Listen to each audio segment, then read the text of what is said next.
We're live on a Thursday. Oh my. Uche and Ware, I hate your face. I told you so. Hashtag Urban Meyer. That's the thing, bro. Some people wanted to be right so bad That's they the don't easiest care. taken. It's the easiest taken world that he was going to get fired. You know what I'm saying? Just in general. Bro, it's like, bro, come That's on. why I told Craig. I'm like, bro, that's not. Most people thought he wasn't going to finish the year. Come on, bro. Let's get some original takes on it. Jeez Louise. Look, I was arguing with a guy in our group about Chris Doyle. I'm like, bro, why am I?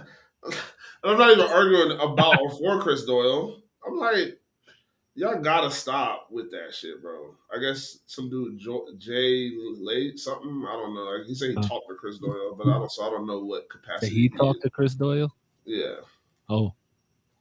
yeah. Somebody in our group. What did him talking to Chris Doyle have to do with anything? I'm gonna tell you. Oh, I'm on my burner. Okay, it says the Chris Doyle fire was the most egregious screw up to me. And lying that they worked together at Utah when they hadn't was an indicator of things to come. Said, and then someone like Chris Doyle was the tip of the iceberg. I was like, look at the Iowa strength program. I didn't even tag the other dude. I tagged the one dude. I was like, look at the Iowa strength program. And the dude was like, what's your point? Is Jay Felon or Phelan? I don't know what that is. Oh, Jay Fallon. Yeah. He's the owner of JW Culinary. Okay, whatever. He was like, what's your point? I was like, that they had one of, if not the best program in the country. I read all the reports about Doyle. He may have said things that outside of football are extremely poor taste, but not racist. He's like, you can't be serious. Have you ever spoken to him? I don't know what that has to do with it. And I was like, have you ever been in a football locker room? I was like, and I told him with the same thing I hit somebody the other day. I was like, coaches of all races towards players of all races reference toward getting better, or it's back to the hood / country / ghetto / trailer park. Like I said, in poor taste, but not racist. And he's like, I'll take that as a no. You don't know what you're talking about. I was like, so tell me, and not feelings based, facts. I'm always down to find out if I'm wrong. I said, that's the fun part about having a podcast, seeing if my takes hold up or not. Mm-hmm. And he was like, in the conversation I had with him about the player's nutrition, he made it clear that he needed to monitor what Laviska and CJ ate, but that Schobert didn't need a leash. Take that however you want. The next day he was fired, by the way. And I was like, I take that as 2 second-year players that had been exposed to the previous regime, and Joe Schobert is a 6-year veteran with a proven regimen. Right. And then he just wrote back, cool. Yeah. Like, come on, bro. LaVisca and CJ the only black players on the team, or what? I don't know. That's what I'm trying to figure out. Like, bro, they're not the only black players on the team. They're young and probably make poor decisions. All right. Whatever. Fuck it. That's my guy, but that's a weird take. Now I know him and Visca and CJ like super tight, but yeah, the Chris Doyle shit's a little weird to me. What up, Wes? What up, Skylar? What up, Cheyenne? I told y'all we was gonna go live tonight. Yes, sir. Yes, sir. How do I say goodbye to yesterday?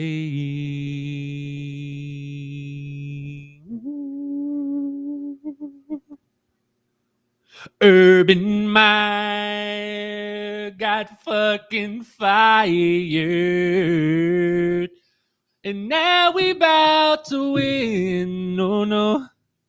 The Texans gonna get their ass whipped. Oh. Jumbo!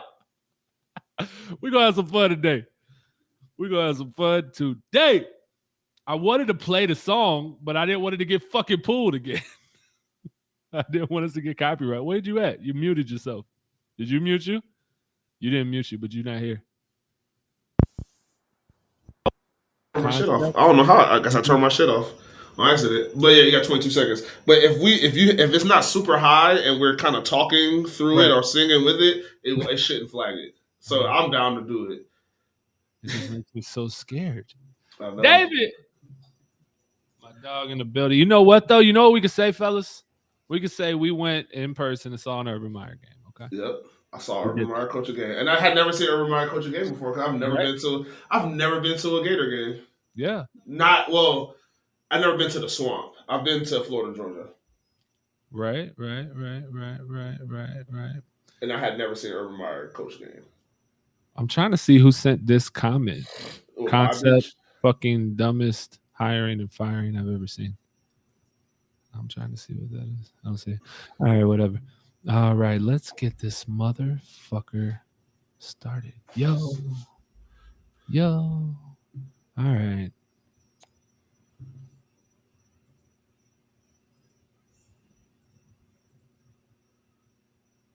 No, you posted it on your okay.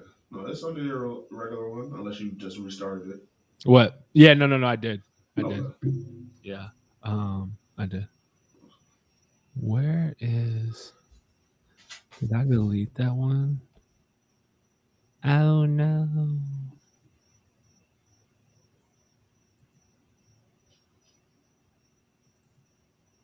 All right.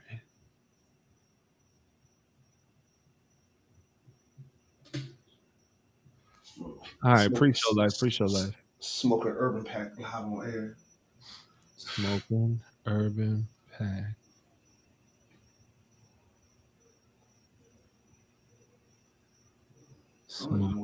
Where did I share that at?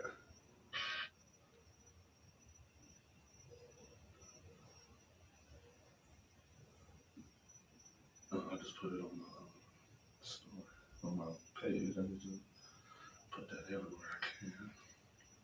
Groups, me too. Share. Where'd he go?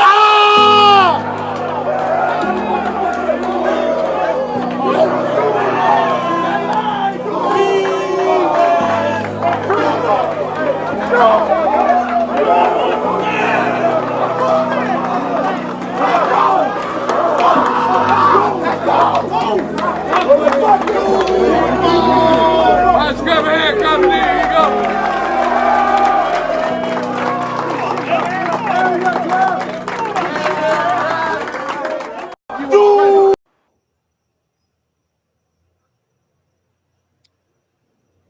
We need to take a moment of silence for Mr. Urban Meyer. We have got to take a moment of silence for Mr. Urban Meyer. In his tenure with the Jacksonville Jaguars, it is officially over, ladies and gentlemen. And I tell you, although I had hoped we'd never see this day, I know that his soul is on to a better place. And hopefully this team will be doing the same. We hope that the ball flies high with his spirits on Sunday as we march on to victory against the Houston Texans.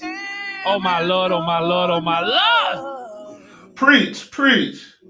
Urban Meyer, you came, you saw, and you came again.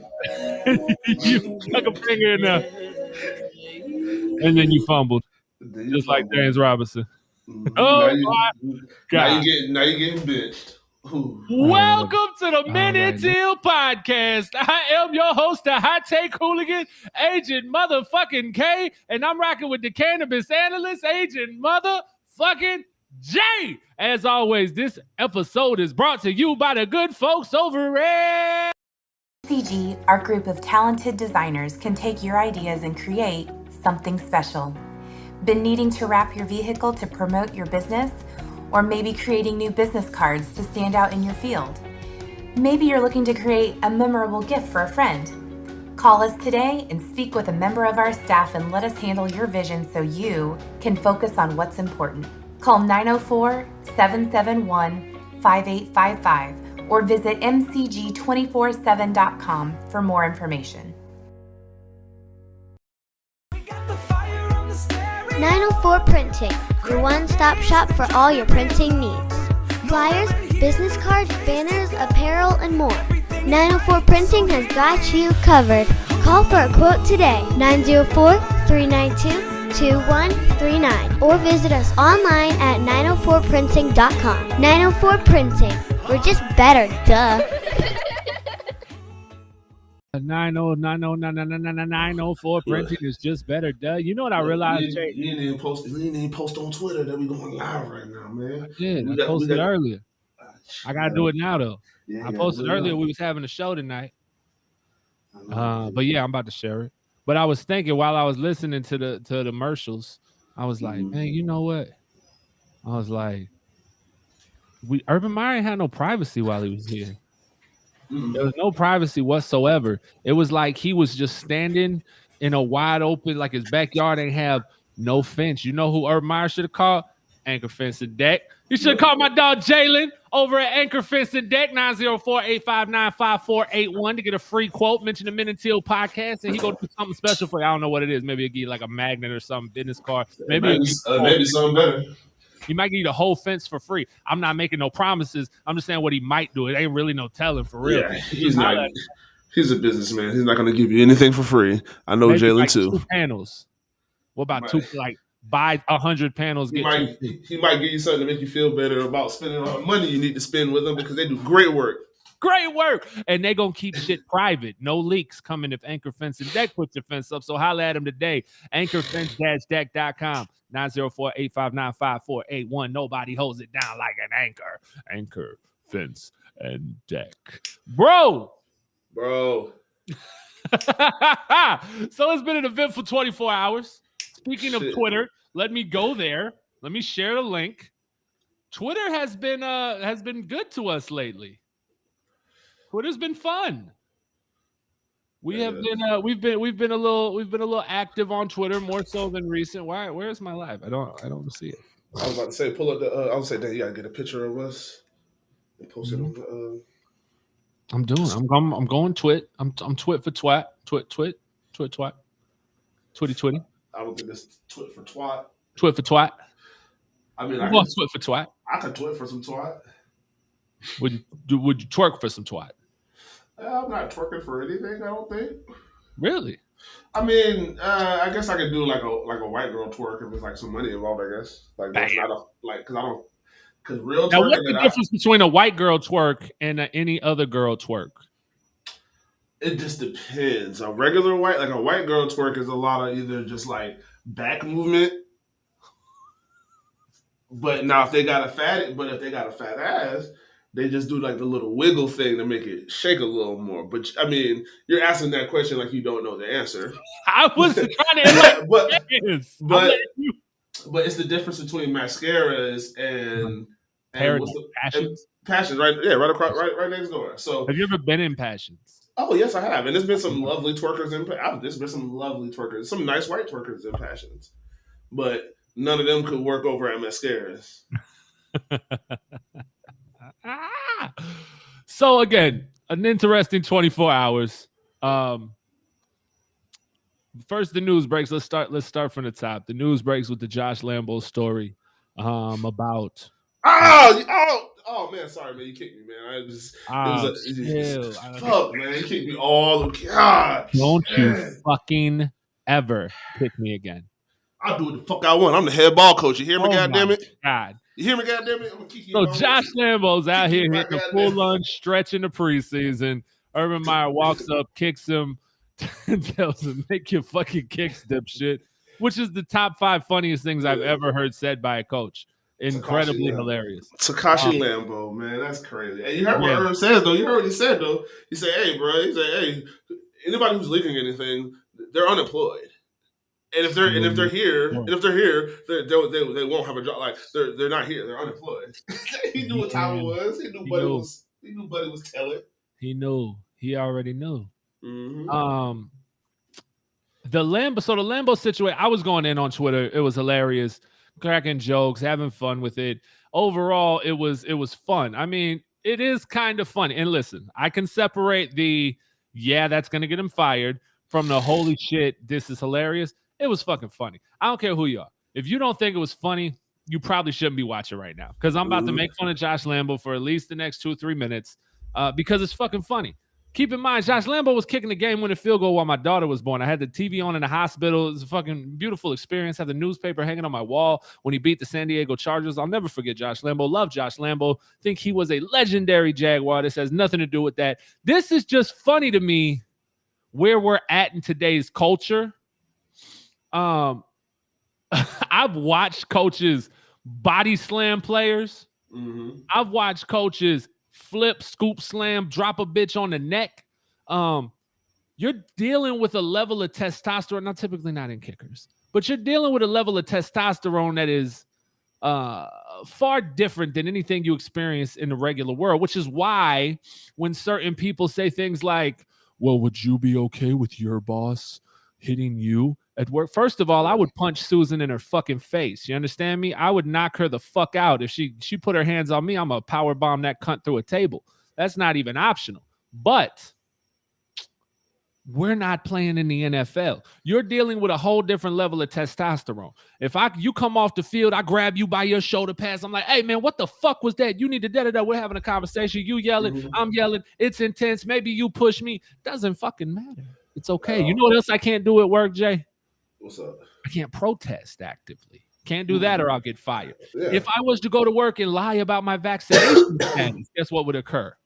Yeah. I would be terminated as well. See, so there's a lot of things that I can't do at my job or that my job can't do to me that you can do in the NFL and or the NFL can do to you. So those two things don't go together. So and this is Florida too. Fuck out of me. Well, and my thing is, it's just like, bro, these are not, just like you said, this ain't a regular job, bro. You know what I'm saying? This ain't a regular job.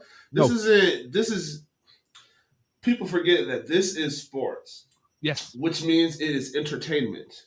Yes. Which means it is their job is to go out there and perform for you. Yes. These are actors. These are essentially physical actors, essentially.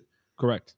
So their job isn't the same, which is another reason why, the Urban Meyer, like, to me, I've said it before, bro. I don't like Urban Meyer. I'm not a big fan of Urban Meyer. Yes. I am a fan of what he can build and what I've seen him build time and time after again. I'm always a fan of winning.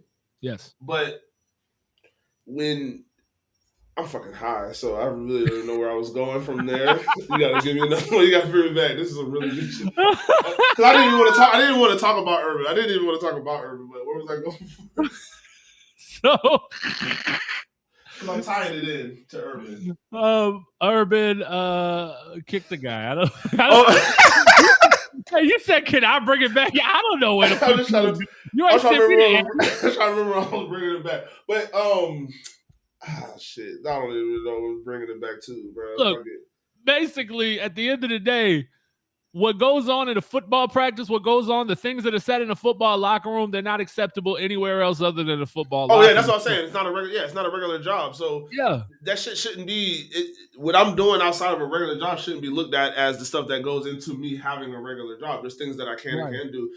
Most when I'm at work, like, my job is to get people ready to run full speed into another person. Yeah. It's a whole different ballgame. Josh Lambo was out here straight up going in. I couldn't believe what this young man was out here doing. Look at him. He looks he's out here just telling on everybody. Let's go, bro. That boy shooting a video in Witsec, man. We ain't heard him, but that's crazy. Because, like I said, bro, which is insane, because there's no way that Urban Meyer kicked him harder than his wife kicked him out of his house. Ooh. Like, I know that shit didn't hurt that bad, bro. She took the dog, bro. She took the dog. I love Josh Lambo. Mama Bailey, hey, I got you, Mama Bailey. Look, we got to talk, Mama Bailey, because I might need to be put down as as a caretaker on your medical card. Oh boy, y'all out here doing whole transactions. This is legal. It's medical. Okay, it's legal. He says it's almost a little high. I don't know where I was going. This is the quote of the night right there. We can end the show now. That could be the name of the episode. Oh my God. So no, I don't have a problem. I don't have a problem with a lot of this. Somebody says, so you're okay with a coach kicking a player. I think it depends on the context, obviously. I think that it sounds a lot worse than it is. Urban Meyer kicked the kicker. Actually, that sounds fucking hilarious. But I think that the act itself, there's no way Urban saw Josh and was like, man, I'm about to punt this bitch, and ran up full speed. And kick that bitch to the moon. It didn't happen. A 57-year-old man in Skechers comfort supports kicked you, and you reported it and called it bullying. I just find that hilarious. Bro. I find it hilarious. That's all. I don't. Right away, I said, "Yep, this is gonna get Urban fired." I knew it was gonna get him fired. The moment the B word came out, I knew it was over. You cannot survive bullying. Once you are referred to as a bully. Oh yeah, it's 2021. Like, bro, you gotta remember. Hey, listen, Stone Cold about to start jumping up and down on his couch in the back room. Watch this. The Ranch was my favorite show on Netflix. You understand me? Yeah, look at Stone Cold. He's ready. The Ranch was so good. They canceled the whole fucking show because Hyde was accused of sexual assault. Accused. They convicted people before they get motherfucking through trial. You are guilty until proven innocent. I need to take a trip to Red's basement. You are guilty until proven innocent now. We know this. So, with that being said, the moment he was accused of bullying, and you have an actual...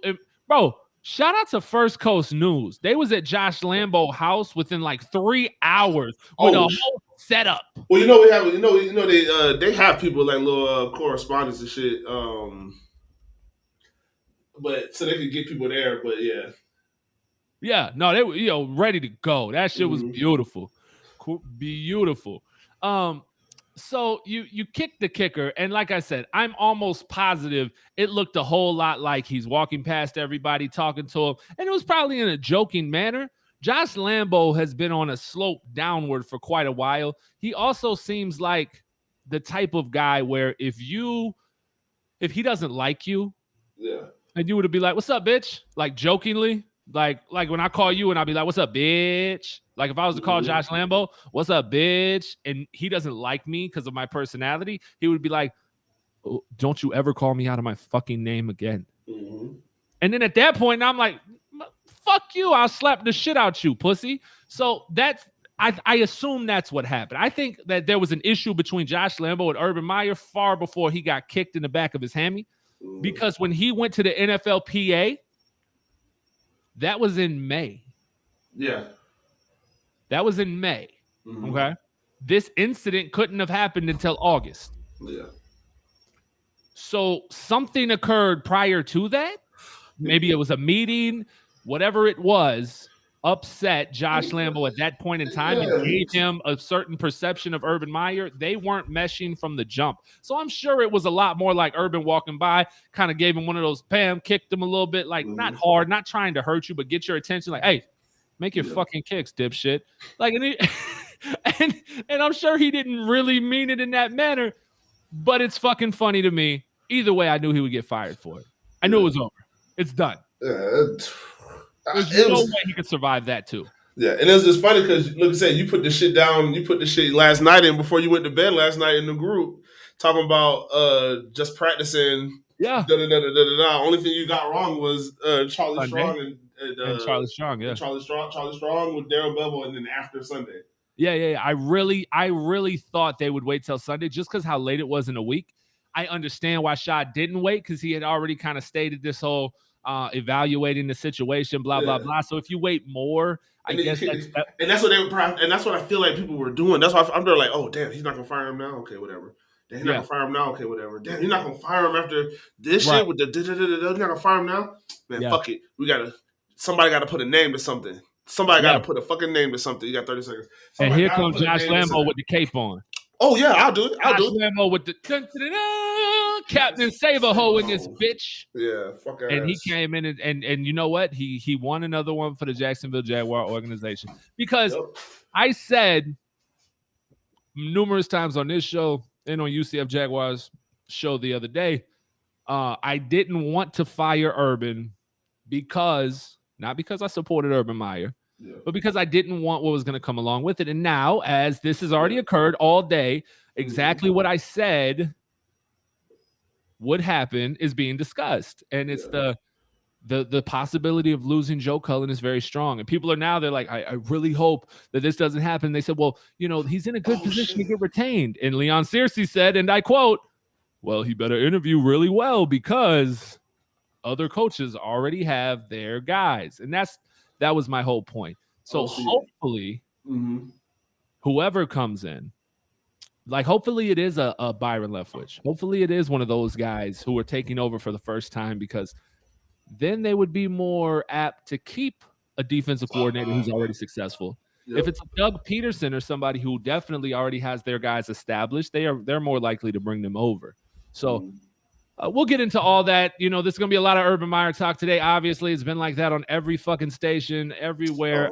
Darrell Bevell got to speak with the media. We'll talk about that. We'll talk about Trevor Lawrence's press conference. We'll get to all those things. We can probably watch them because I didn't watch no press conferences today.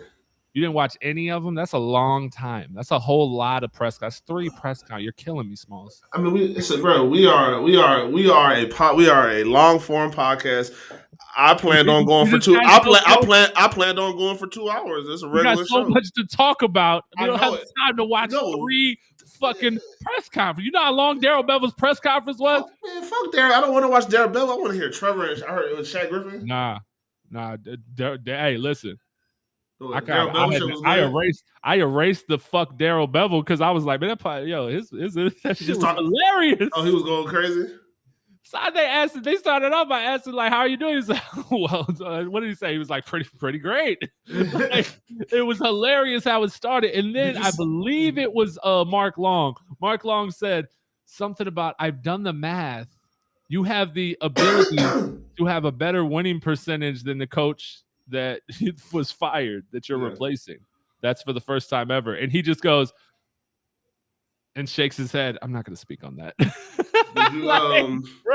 It was hilarious. See, I was on Twitter a little bit today. Did you see the dudes that I guess is a writer, somebody verified? It says Eric Schlitt, and it says Marvin Jones calling Jamal Agnew ... And then it's a GIF of The Hangover 2. Yeah. And Bradley Cooper's like, it happened again. Oh my God. But then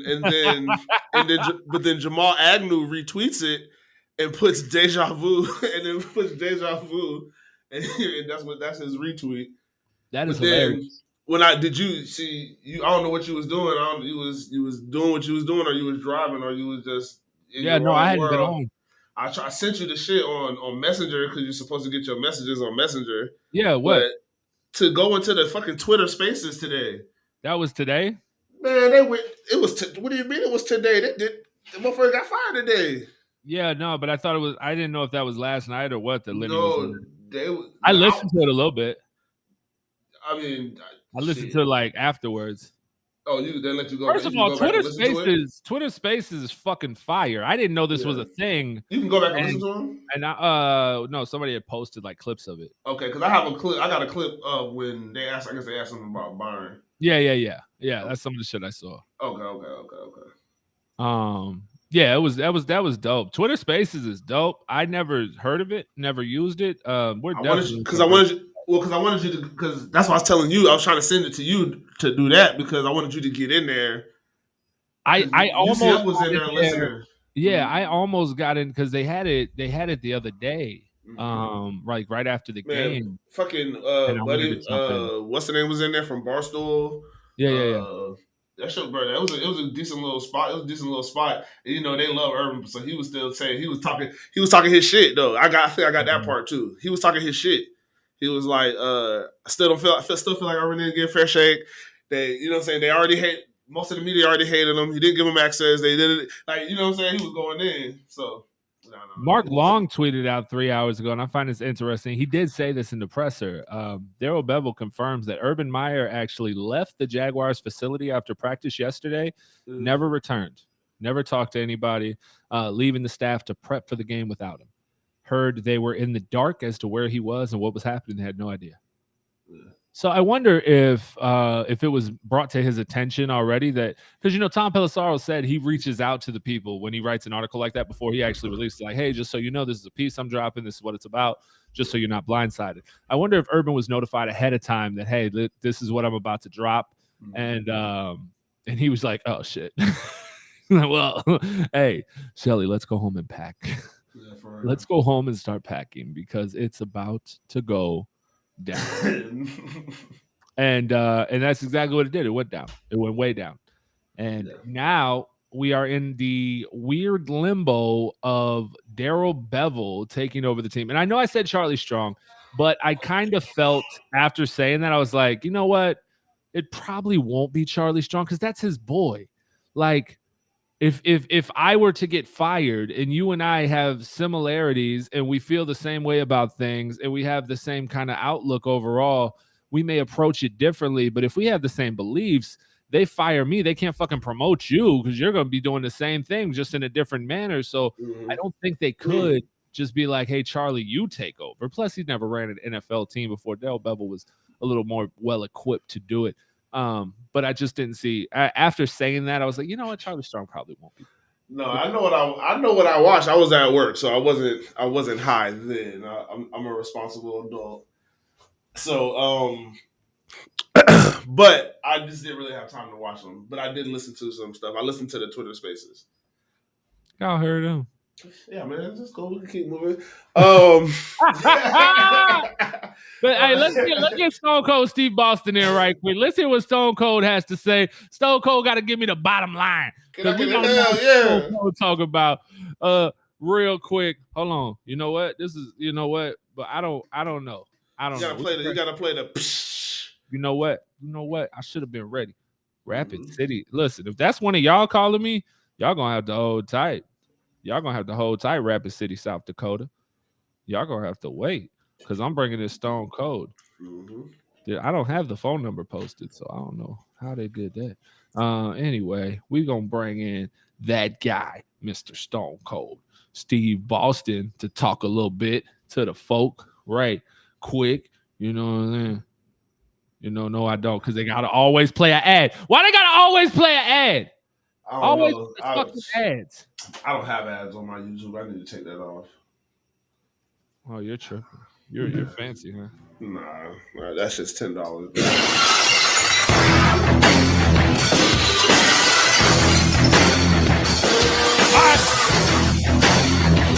Get that shit out of here for the copyright takeover. Stone Cold, if you don't get your black ass down there, what is wrong with you? All right, man. God damn, you getting on top of me like that. What's up? Come on. Wow. It's Stone Cold Steve motherfucking building. Stone Cold. I don't know if you heard.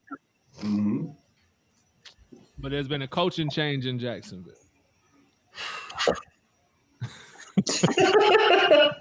You know I heard. I was on Brent Martineau's Spacers last night after it happened at midnight. Don't take that from him, man. Because I had to call him and inform him let me look at my phone at 8:00 my time. Yeah. I was like, I call him talking about King Kong the Witch is dead. And then he was like, huh? Big Marcus. And he was like, huh? And then I said me a little rhyme, and then he was like, what you mean? He's like, official? I was like, he's like, what do you mean? What do you mean official? I'm like, bro, they haven't said it. I said they haven't said it. My kids to school. I'm like, what are you talking about? I haven't looked at my phone yet. I'm like, bro, this shit is everywhere. They must have did that shit at like 1 or 2 in the morning, big dog. I said, bro, that shit is old vague, dog. All right, so what was your thoughts, Stone Cold? So you stayed up and waited for it to happen. What, you was just refreshing Twitter until it happened? How the hell was you still waiting? I was playing video games. I'm on my vacation right now. So yeah, because you've been there for a minute. You got that vacay stacked up. Okay. Yeah, so I took a week off. My family's in Ohio right now, so I'm by myself. Look, I'm about to say, I was about to say, Stone Cold, what you do? You got them tied up? Because, God damn, don't do. You sound quiet over there. Yeah, please don't turn into Chris Benoit, but it sounds very quiet. It's fucked up, man. It sounds very quiet around that motherfucker, bro. I'm telling you, bro. But yeah, bro. That what was your thoughts? My vacation won't start. Like I said, man, I didn't like the Urban hire from to begin with. So I mean, you reap what you sow. All this, he did to himself. Yeah, 100%. And that was my hesitance early before we even talked about it. I said, I would love to see it. I like Urban, bro. I mean, I don't like him, but I would like to see what he could do But I also think I remember saying that Buddy, He's high. no, it's just that Buddy. It's just that Buddy don't rub people the right way. Yeah. You know what I'm saying? He's not a person. He's an asshole, and that's what's kind of it takes in college. And like I said, that's so to me. If as long as people are, if you can get people to buy in, Right. Dan Orlovsky actually just said Urban's a bad dude. Yeah. Well, and I asked Jay this earlier off the air, right? Are you having a seizure? No, I should say my camera is. Oh, he's frozen, bro. You're frozen. Oh shit! Why'd you do that? I was gonna take a fucking picture of that. You look like the under. No, we're gonna put that back up. I need the picture, bro. It's too late now. Huh? It's too late now. You're still frozen. Nah, you're still frozen on mine. Got your ass, bitch. Hey, he looked like the Undertaker or something. I'm like, what is happening, bro? What is going on with my camera? All right, so I asked Jay off the air about this. I said, "Oh, look at that guy down there. I see you, buddy. Hold tight." So I asked Jay. I said, "Sir, we knew the whole Urban Meyer Florida situation, right? Like it was crazy. It was like, how did this guy keep this locker room together? Urban is such an amazing leader, etc." Urban was out here doing the same shit. Like this is insight because when you're in college, you can keep everything under wraps. You can control that shit, right? You own the town. You own the police department. You own everything. So you're able to keep that shit chill. When you are the head ball coach, motherfucker, of a school in one of these smaller towns, the Gainesville, where the fuck is Ohio? I don't know, Columbus. That's not a small town, but I think it's in Columbus. When you're out there, you're God. Especially when you're winning natties. So nobody's fucking with you. The media don't want to piss you off. There's no problems. That ain't like that in the league. You can't control everything. So now people are finding out like, yo, you really kind of a wild boy. So now I asked Jay, I said, does it make that Florida situation even crazier now that you know the type of dude Urban is? Like to know that he's wilding like this? Like, can you imagine they're at a club. Aaron Hernandez is out here like getting a lap dance from a bitch. Somebody spills a drink on him. He pulls a pistol out. Urban Meyer pokes the stripper in the butt. All of a sudden, Tebow comes over, says a prayer for the both of them. Jamar Hornsby takes the credit card out of the girl's purse and goes running out the door to buy everybody in Jacksonville gas. You got Riley Cooper over here screaming. He tried to buy clothes from Iceman Mr. Kicks. That's what got him really fucked up. It's like, it's just a gas card. Like, bro, imagine how crazy it is. Like Urban was not protecting anybody out there. He was involved clearly because that's a wild boy. Yeah, bro, that's what I'm saying. He was, but like they wanted him to micromanage like that. Yeah. Oh, well, that definitely, like, at the end of the day, let me tell you this. I'm going to be honest with y'all right now. If the Urban Meyer that coached at Florida or Ohio State was coaching in Jacksonville, if he'd have brought that Urban, he wouldn't be fired right now. I don't give a fuck who he kicked. He could have kicked Tony Khan in the face in front of his daddy. If he was winning football games, nobody would have gave a fuck. If the record was flipped right now and we were, 12-2? Nobody cares. Nobody cares. Nobody. They don't give a fuck. They damn sure don't care that you call Josh Lambo kicker and Logan Cook punter and Ryan Matzik fucking holder. But first of all, special teams players. I don't know my kicker's name from high school. Don't know his name. Swear to God, called him kicker guy. Still to this day, have no idea what his name is. Could have looked in the yearbook. Don't really care to. That's kicker guy. His job was to kick. That's it. He's kicker guy.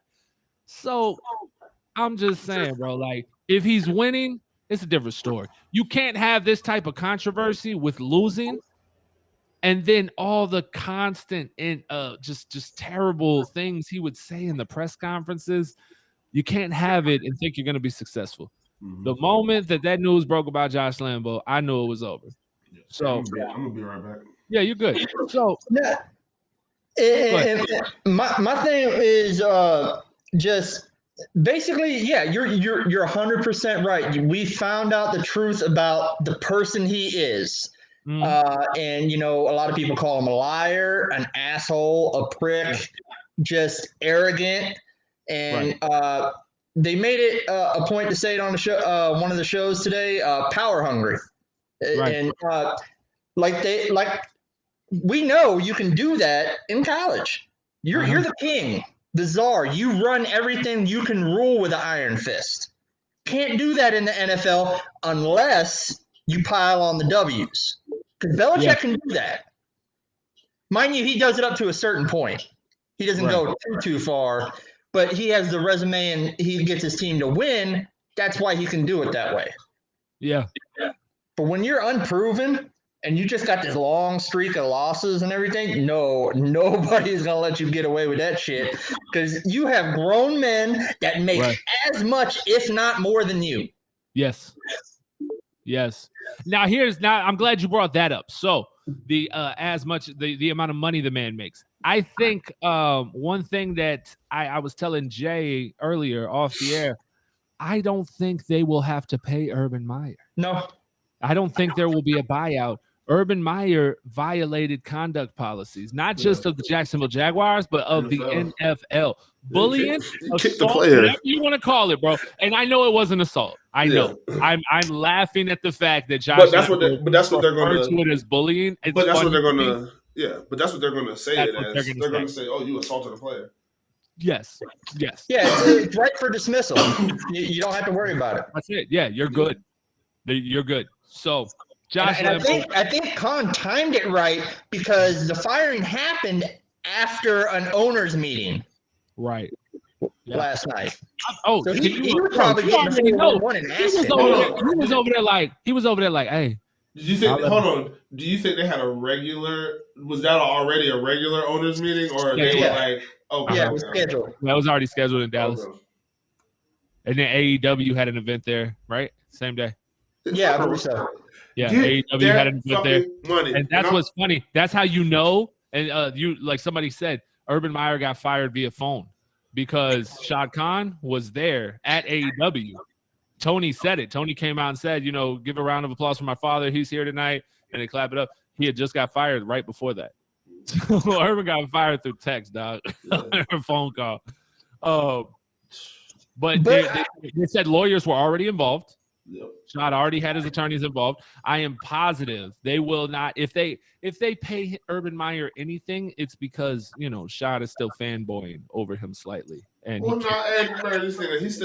he still moved his entire family down here, so he moved his family, and he helped get the practice facility approved. Urban Meyer's presence got that state of the art facility approved in Jacksonville. It got those other the whole shipyard. Bro, that's part of it. That's part of it too. Like, come on, bro, we gotta get some stuff jumping around this motherfucker too, boy. So, Urban Meyer, urinal cakes, man. Hey, that boy in the freezer. You better not be in the freezer with the Metro. He's in the freezer with the Metro. He's frozen, bro. This freezer. It's like he was frozen in a superhero pose. He's moving a little bit. Big Marcus.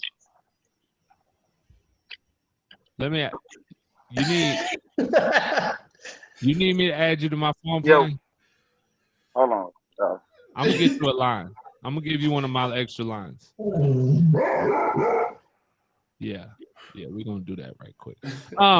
We're going to get Big Marcus on Verizon, because I don't know what he on cricket. Jay, you didn't see the Bevel press conference, but it was funny as hell, okay? It was funny as hell in the beginning. But I'll tell you what, out of all the press conferences, I was impressed with some of the stuff he said. Bevel? Yeah. Bro, he made me like him for 10 minutes. I was like, get the fuck out of here. Yeah, so what the fuck do you think he did in the interview with Urban Meyer? Why the fuck do you think he got hired? And you see what the fuck he put out there on the fucking field? He's a fucking cars. He's a fucking cars. 70. He's a car. Yeah, that's what Urban thought too. Yeah, no, Bevel about to put up. No, that's what Urban thought too. No, Bevel finna be on the sideline, Jay. We talked about it. He's not gonna be in the booth. He gonna be on the sideline. And you brought it up, man. What did Urban say? Yeah, we had somebody else in mind. Yeah, but the interview was just so good. Yeah, that's what. But Urban was handcuffing Bevel. Bevel's the future.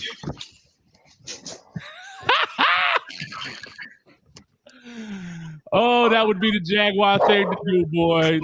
Hey, listen, here's the fucked up part. You ready for this? Darrell Bevel is going to go 3-1.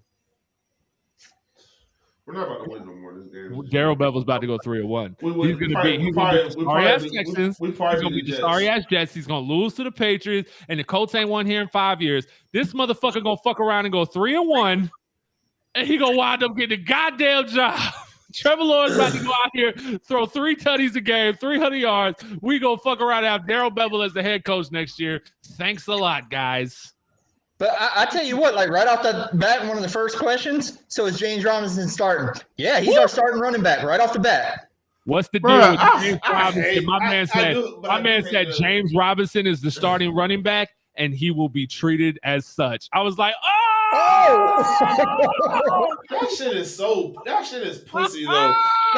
You don't think that's no kind of pussy, bro? Nope. He gets the most carries on the fucking team. What are you talking about? Darrell. This kind of boils it into light. Like Urban benched him, trying to play Carlo. Urban told Darrell not to talk about James Robinson, bro. He was cuffing my dog, bro. Is that what he said? He told him that? He said I was told not to speak about James Robinson? He went like this. Man, that's what I'm saying. Which is fine. It's fine and dandy. But okay, they're gonna treat him like as a running back. Okay. 30 carries. It's the sorry ass Houston Texans. Yep. That offensive line, it's a tremendous offensive line, man. He's gonna have 200 yards on fucking Sunday. It's not about to fucking happen. These motherfuckers suck, bro. They're gonna let the sorry ass Texans push their ass the fuck around. James Robinson's gonna have 30 carries. Okay, 70 yards? That's good, I guess. Maybe a touchdown if we get a couple throws down the field. Bro, that shit is bad, bro. I gotta see that shit, bro. These motherfuckers don't block for the quarterback. He don't got time to throw the ball. It don't matter who they play. He's always under duress. These motherfuckers can't catch. They run the wrong routes. They fall. Like this shit is ridiculous, dog. That shit, the fucking he been calling the plays all goddamn year. So what the fuck is the problem? The motherfucker at the end of the day, bro, why you waiting on Darrell? Man, fuck Darrell Bevel, bro. I'm not switching, bro. I'm 10 toes on that shit, bro. I've been didn't like Darrell Bevel, bro. That shit looks horrible, bro. The alignments are horrible. The fucking the receiver sets are horrible. Everything is we gotta trash. hold on. We gotta see what Big Marcus look like. He about to co-sign everything. Big Marcus, do you hate Darrell too? Big Marcus, why your face got bigger? There we go. All right, you ready? Man, I hate everything. All that. Are you in the bathroom? He's on the shitter. I'm depressed. Why are you in the bathroom? Bro, so the way I said Wi-Fi to talk to y'all. That should show you that. Look, the Wi-Fi. I spoke up everywhere but the bathroom. Your Wi-Fi not working here neither. You look like a bad Chinese movie. You like I said. I love you guys. Young one. Urban Meyer. Are you sitting on the toilet though? Damn. You sitting on the toilet. And a little bit unrolling toilet paper ready to wipe his ass. Hold on. No, I got some crazy. Hold on. So you got some crazy cat. Hey, you sit on the toilet, right? And then you're not gonna sit on the toilet with your pants on. So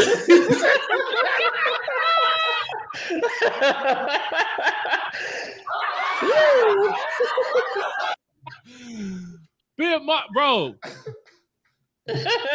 I'm gonna talk to you. I gotta tell you this, Big Mark. You gotta quit that job. Every time you call in now, you gotta quit that job because every time you call in, your Wi-Fi fucking up.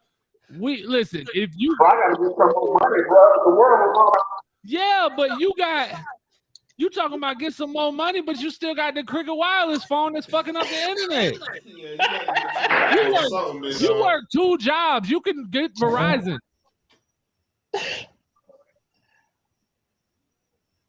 Oh, Lord. Yeah. I get you right.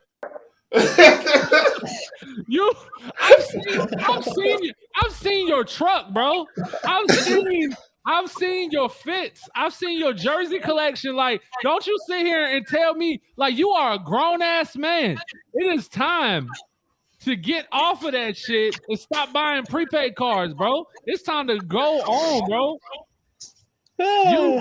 You better than that.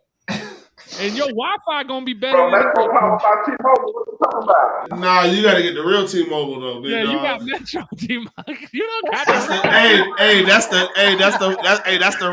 the Ralph Lauren, and then that's the US Polo Assassin.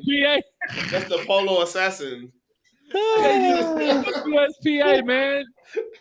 You remember I told you can't rock USP. There you go. You know what? You're moving a little better.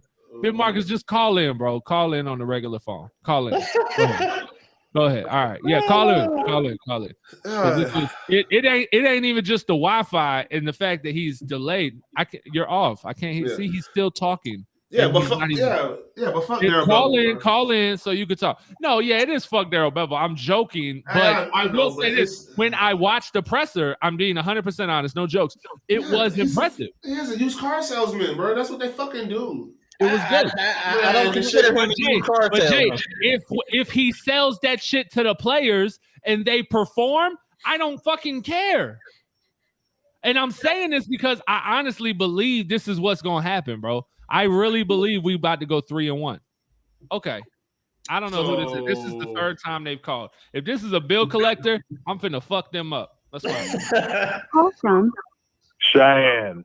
Oh, it's Cheyenne. To accept, press 1. To send. Cheyenne, I thought you was trying to collect the debt. No, I got bills and shit, so I was concerned. He was impressive the way he No worries, man. What's going on, man? How you feel about this Urban Meyer firing? Honestly, man, I know, like, it was just the straw that broke the camel's back, but I think it's hilarious in the sense that, like, you know, out of everything, it was final straw was kicking Josh Lambo, like, not the all the other kicking Josh Lambo of all things. Yeah, I just find that funny. No, it is. So kicking the kicker. Kicking the kicker gets you kicked out of the organization, apparently. I find it funny. Yeah, it had to happen. It did. I thought he was going to get another year based on what Shad usually does, but I guess not. And then you're right. The way the Jaguars like mojo goes, Daryl Bevel's going to fuck around and go 3-1, and then we're stuck with him as head coach. And then that's just what we do. Is it as bad as when, you know, Doug knocked the Titans out the playoffs and then he became head coach? Like, is Daryl Bevel better than Doug Marrone? I really don't think so. Really don't think so. Maybe though. If they retain, I would wonder if he is because he is at least an X's and O's guy. Doug Marrone couldn't call anything, right? He couldn't take over the offense. He couldn't take over the defense because that wasn't what he did. He was a motivator of men, a hard-nosed football guy. That's it. Daryl Bevel at least specializes in a side of the ball. And this is not a press for us to hire Daryl Bevel full-time. Big Marcus, call right back. We are on with Cheyenne right now. I am just saying, like, if it were to happen, because it is the Jaguar thing to do, it is not the worst thing ever, I don't think. But I will ask you this. What hire, how about this? What hire would reignite this fan base the way we were last offseason? Okay. I honestly think, and I know, a lot of people think, no way, but I honestly was hoping for Eric Bieniemy when last go around when we ended up with Urban Meyer. So I think that would be the way to go. Okay. But but who will actually at this point want the job? I don't know. I mean, I hope that Trevor Lawrence is still enough of a draw that we can get somebody in here that's good at it. But Eric Bieniemy would be my pick. Yeah, no, that's good stuff. That's good stuff. Big Marcus, you can go ahead and call back in. Shane, I appreciate you for calling in, man. We're going to get Big Marcus on. Stay tuned in. Okay, I sent you a message on Twitter. There's like a betting pool or whatever. Yeah, I got it. Yep. See, my thing is, man, whatever they do, I still think you get rid of Bevel if they feel like his play calling is okay, then maybe you can try to retain him maybe as OC. He's not going to be my head coach. No. 13 games is enough to see like he's not. Yeah, but me personally, even right now, I mean it's a little early, I guess, for our coaching predictions, but I want to see them do something to the effect of if they do bring in like Byron, I hope they try to bring in like Byron and then he tries to bring in like Jim Caldwell or somebody as offensive coordinator. Oh boy! What? Oh boy! I'm looking forward to is Let's see how much Urban affected the play calling. What's happening, y'all? See, when you use the regular phone, don't nothing cut out, baby. You good to go. All right, talk to us, man. How you feeling? Man, I wouldn't have fired Urban. You know what I'm saying? I just feel like everybody trying to attack him. Fuck it. I feel like motherfuckers are soft. That's true. I feel like people got their own personal issues with them. Right. That's true.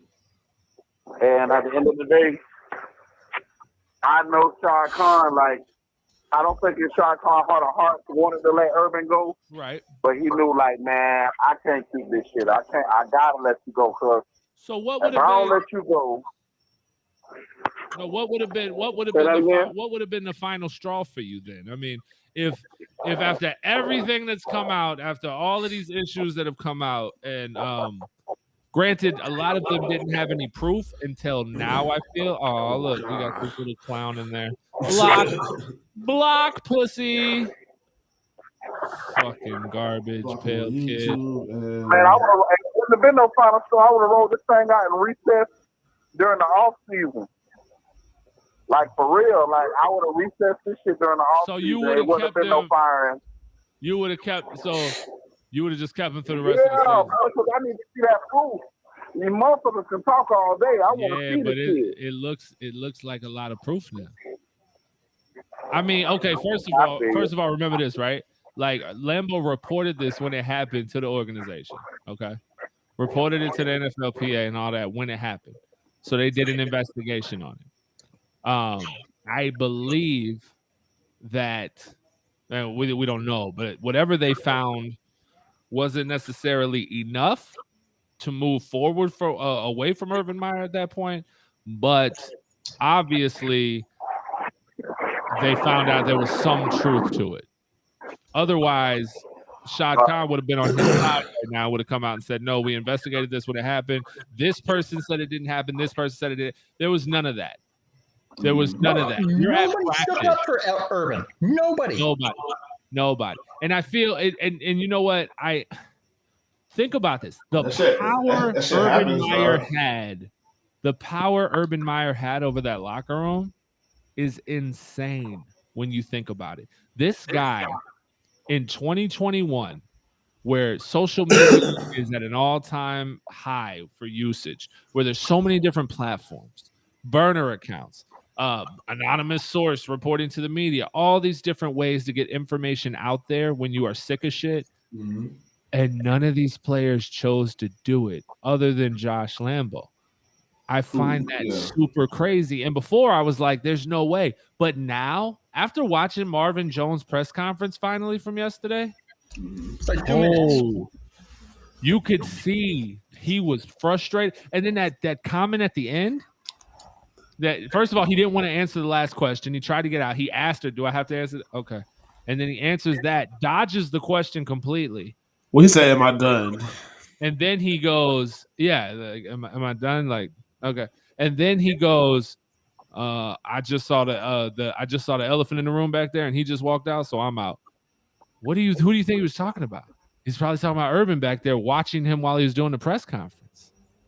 I mean, what else could he have been talking about? Like, Urban Meyer Urban Meyer was ruling on fear in that locker room, and it's crazy to think that shit was actually happening. Especially, like, could you imagine if Jalen Ramsey was on this team? Boy. Nah, Jalen Ramsey would have had something. He would have said something. Jalen would have put all that shit out there. He would have done it. And I still think it's crazy that they didn't. I think it speaks, though, to their character and their ability to move forward and just overcome. I think that is definitely, that's one of the reasons probably why he says this locker room is so great. I love this locker room. They never quit, because I'm talking to them like shit and treating them like a bunch of dickheads, and they never quit on me. So they're fucking awesome.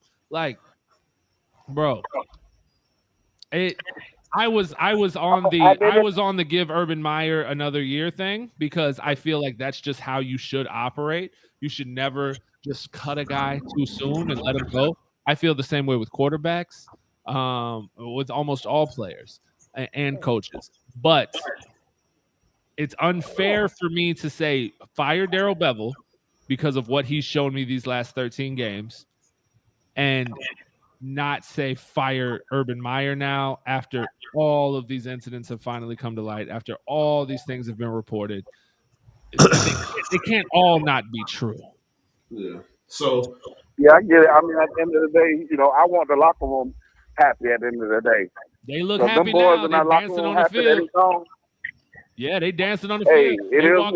They walking up and kicking the goalpost. That's fucking hilarious, by the way. Walking up in the middle of practice and kicking the goalpost, bruh. That's fucking funny. They're playing Meek Mill, winners and losers at practice, and dancing and having a blast. So hey, you know what? Like, did you hear the story with the agents and the players? They're happy, bro. That's because it's gonna take them. They're the ones who got to get out on that field and prove something. Well, and that's what I told Jay is watch the fucking Jags fuck around and win, and not just win, but win big on Sunday after this.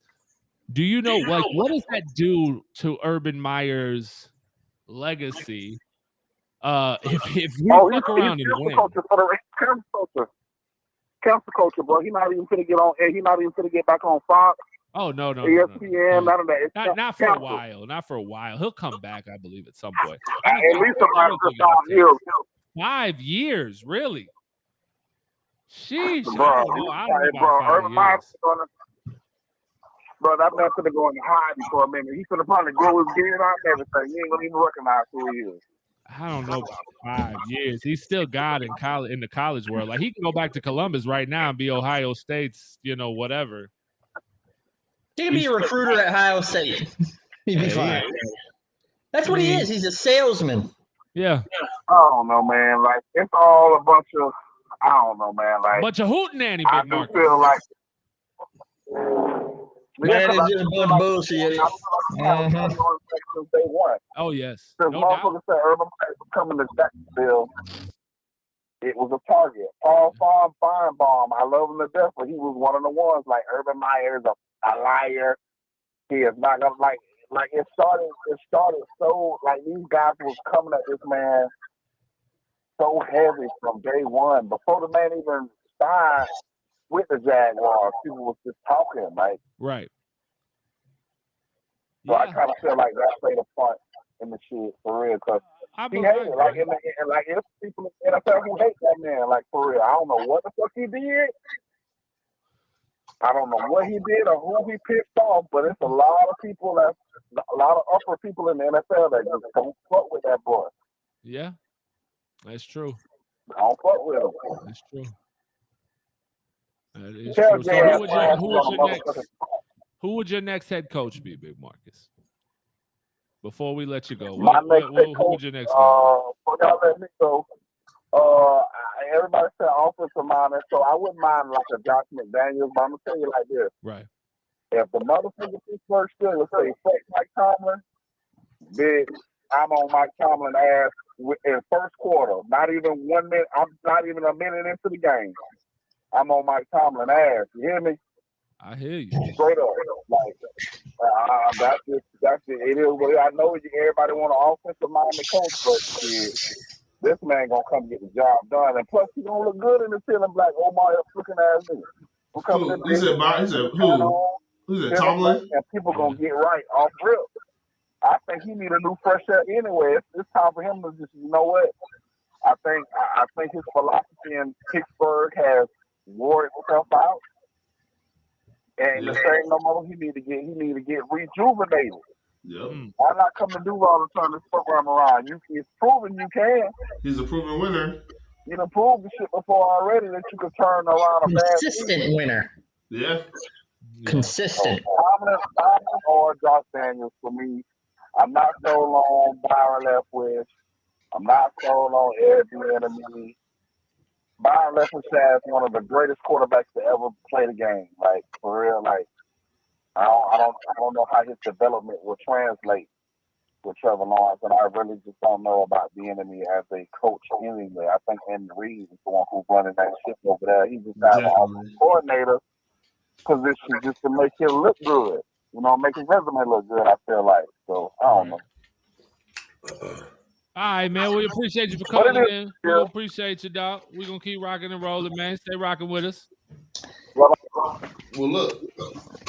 That was, before he called in, that was going to be my other option. Mike Tomlin? Hell. Where the fuck is this coming from? I see some shit. I'm thinking about it because I just know they're, apparently, I don't know. I've just been hearing that they're on the outs in Pittsburgh. Yeah? Really? There's rumors about it just for them to get out because Big Ben's gone and their GM's retiring. And Okay. unless they're going to make him the GM too or give him, I don't know, but but you know what, Mike Tomlin? That's not my, like I said, I seen something on the, I guess somebody posted it was on Facebook on the, I guess the news had it, and it was that was like a list of coaches or something like that. But, yeah. But, I saw that, and that was one of the things that made me question, like, what?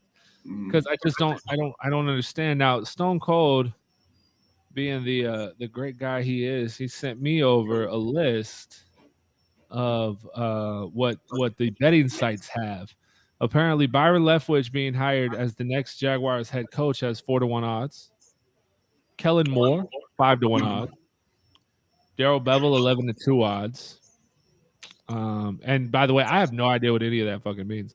Eric Bieniemy 7-1, Joe Brady 7-1, Doug Peterson 9-1, Brian Dabble, Matt Eberflus, what the fuck that is, 10-1. Josh McDaniels 14-1, Pete Carroll 14-1. What the fuck is Jim Caldwell 16-1, Kyle Shanahan 16? How the fuck does that happen? Marvin Lewis 16-1, Mike Tomlin 25-1. How is Kyle Shanahan more likely than Mike Tomlin?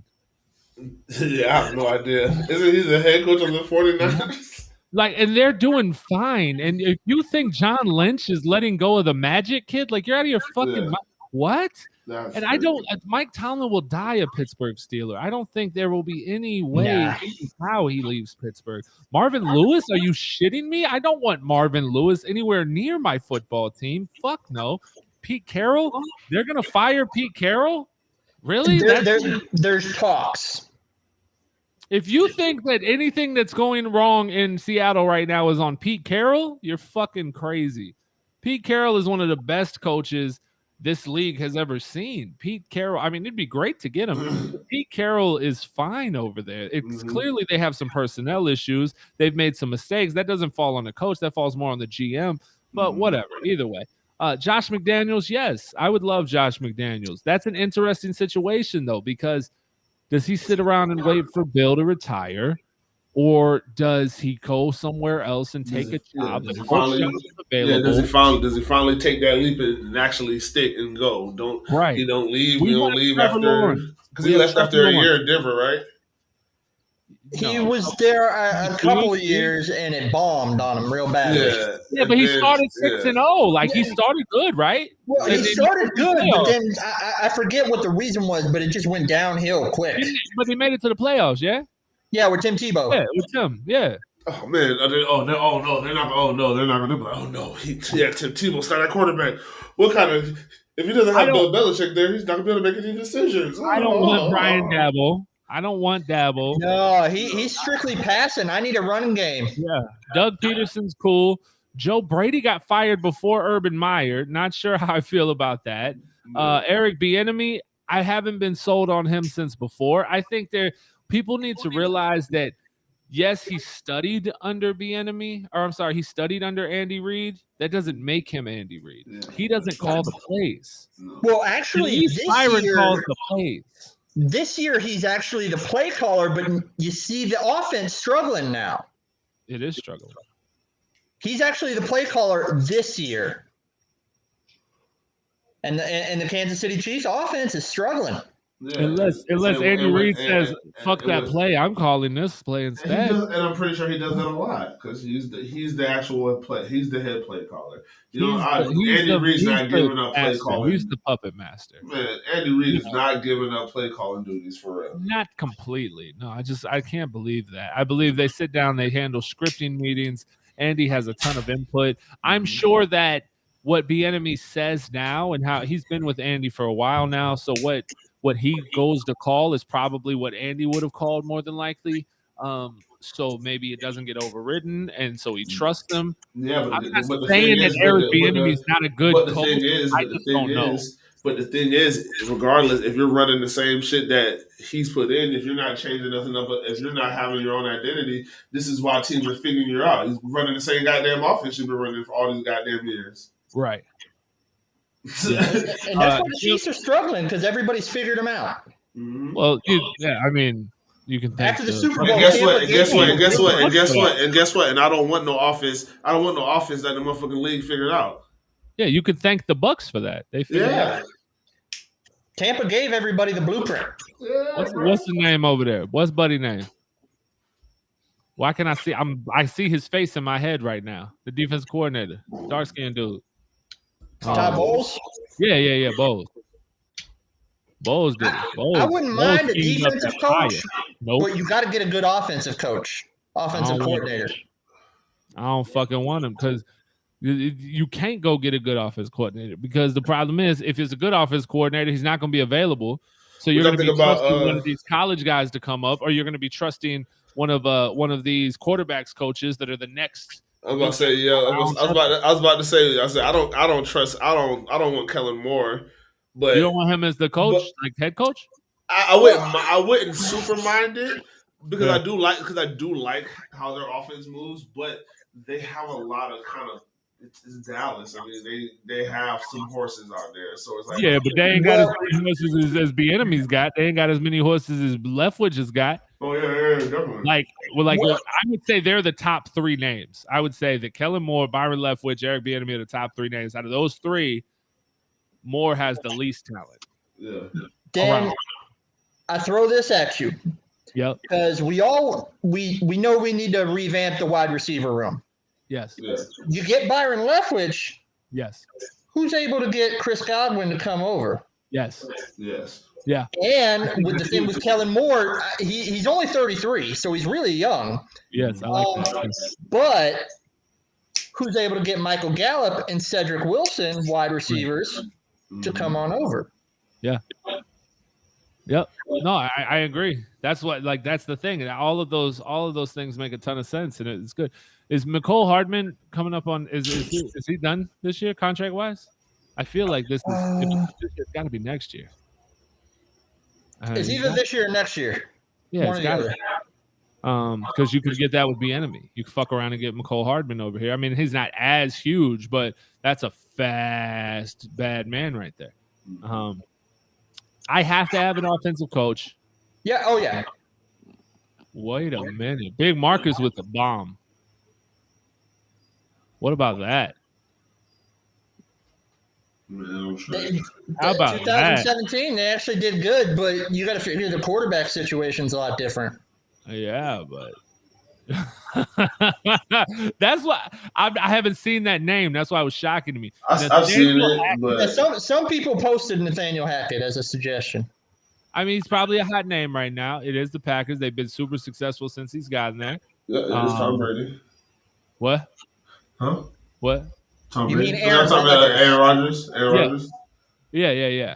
I mean, he does have Aaron, but that's the thing. Every one of these guys, but Big Marcus with another point, just like we're talking about with the other guys. You get Nathaniel Hackett, who's able to get Devontae Adams to come. So maybe those things happen. Yeah, I don't know. Nate Hackett could be an interesting name. Clearly his scheme is decent. That would be insane. That would be crazy. Wouldn't it? Yeah. Wouldn't it? That'd be nuts. What would be crazier? Byron coming back to lead the team that drafted him, or Nathaniel Hackett coming back to lead the team that he once helped lead to the AFC Championship? Be a good story on either one. Was he was the OC that year? Yeah. Bro. Yeah. And look what he was working with at the time. I want Byron so bad. You notice I wanted Byron so bad. Yeah, last year. I wanted him to be the guy. I wanted him last year, and I said I don't think he will because I think he'd take another year under Bruce Arians. But I definitely want Byron to come home to Jacksonville. I said the first time he was here that he was mistreated by this organization. They didn't protect him. He could have been a huge star in this league. He had all the arm talent in the world. Fuck the windup. I don't care how long his windup was. Your job is to protect him long enough for him to get the ball out because he had elite arm strength and elite placement of the football. Byron Leftwich could have been the quarterback we had been hoping for this entire time, but we were a run-heavy football team. That's who we were. And think about the receivers he was throwing to. Outside of Jimmy Smith, who was at the end of his time during that time. Keenan McCardell? No, Keenan was gone. Keenan was gone. Yeah, he was gone. He had Jimmy, and then he had Reggie Williams, and then he had Ernest Wilford, and then he had Matt Jones, and then he had M80, and then he had fucking Torrey Holt. And it was like, no, Jerry Porter. Do we remember he played for us? Bro, he did not have anybody to throw that football to. But if you watch the highlights, like when he's throwing that ball to Jimmy, he made it work. He's fucking firing that ball downfield while he's getting smashed and dropping it on the money over coverage. Like Byron could have been great. And everything that you have heard about Byron Leftwich is the man is a literal sponge. All he does is soak up everything around him. And right now, he's been calling plays and then going back and forth, making discussions, game plans, etc., with the GOAT. Mm-hmm. You think you gotta figure he was OC? He was OC and quarterback coach for Kyler Murray at Arizona. Yeah. And Ben Roethlisberger, he was coaching. No, he wasn't there for Kyler Murray. He was. He was already in. He was with Bruce Arians. The new coach drafted Kyler. Yeah, he was already in. He was already in Tampa. Who was his quarterback? Who was Bruce Arians' quarterback? It was Josh Rosen. It was Josh Rosen. It was Rosen. But the year before that, who was his quarterback? I don't remember. Blaine Gabbert. That's because somebody got hurt. Who was the starter, man? Oh, I don't know. I don't remember. Jake Locker. Oh my God, Wesley Lawson. Dennis Northcutt. Yes, sir. Dennis Northcutt was one of those receivers he was trying to throw the ball to. Fuck. It was bad.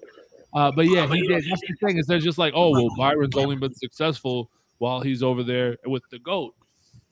Byron was coaching before that in Arizona. Like, he was the quarterback's coach. And then, so that's the thing, man. You got a guy who's played the position, who has coached the position, and has now created his own style offense. Yeah, I remember he was in Pittsburgh. I remember he was in Pittsburgh too, bro. He played in Pittsburgh. I don't think he was coaching in Pittsburgh, but he was in Pittsburgh, bro, on the championship team.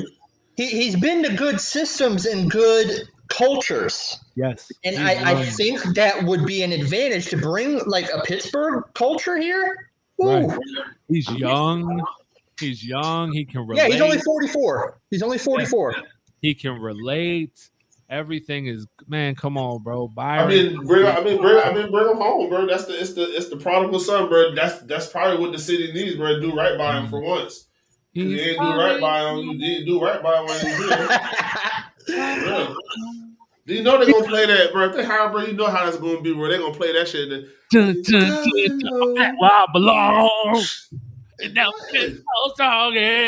Come on. Because I put it on Twitter. I want Louis Riddick as my GM, and I want Byron Leftwich. Yes. Hey, that boy. We need more pepper in the motherfucking salt shaker, bro. Come on. I'm with T-Wig. I'm with T-Wig on this. Yeah. He said that you probably don't want Louis Riddick as your GM. Wow. You probably because my bad. Oh shit. Because you probably don't want Louis Riddick as your GM because that's not what his role was with those teams that he was having success with or building. I know. Well, he was a scout. He played, he was a scout, and then he became an analyst. Yeah. Yeah. So that's working up the chain. Right. But okay, so it's first year. How T-Wig broke it down pretty much was he in that organization, because what team was he with doing that? That was, I don't remember. The Chiefs. It was the Chiefs. Okay. Bro, he wasn't the GM, bro. They have their front office, how they have that set up. Is they have like 13 different people who handle shit. I don't want him because of what he did on any team, honestly. I don't want him for that. I want him because he's young.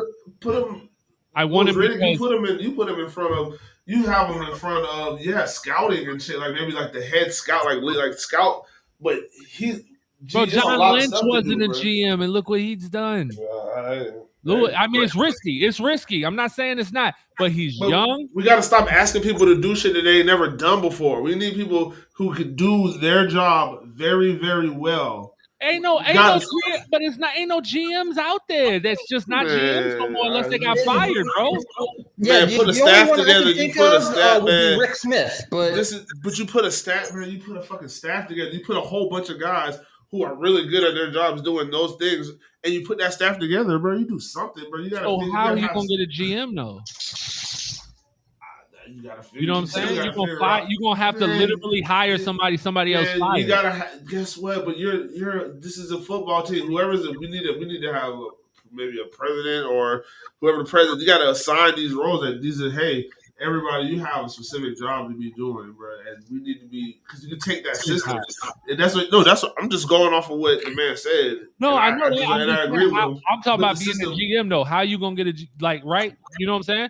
The only guy you could get them from what the logic you're using is somebody. I can't remember who he said to have as the GM, but he said to have somebody as a GM, have Buddy in charge of scouting, and have somebody else. But you got to have a building team because, like I said, but why would he come out the booth? Why would he come out the booth making all that money to come be the same position he was before? Like, I'm not saying that. I'm looking at Louis Riddick, and they keep comparing him to Mike Mayock. They're like, oh, well, look at Mayock. Mike Mayock didn't play. Mike Mayock didn't play, right? Mayock didn't play, did he? He didn't play in the league for sure. Louis Riddick played in the league. His brother played in the league. Louis Riddick has been a part of front offices. Like Mike Mayock wasn't doing that stuff. Yeah, he came straight out of the booth, straight out of the analyst mode, and tried to take over. Louis Riddick is a different animal. Plus, Louis Riddick has relationships all across the board, coaches, players, everything. The relationships that he has is incredible. Louis Riddick, and you know, it's funny, and we joke about it, and I said put more pepper in the salt shaker, but let's just be real. Like, this team needs some flavor to it, bro. Like, you can't. They need to put some seasoning on the food. Like, this shit is a problem. We need less raisins in the potato salad. Like, we need some swagger on this football team.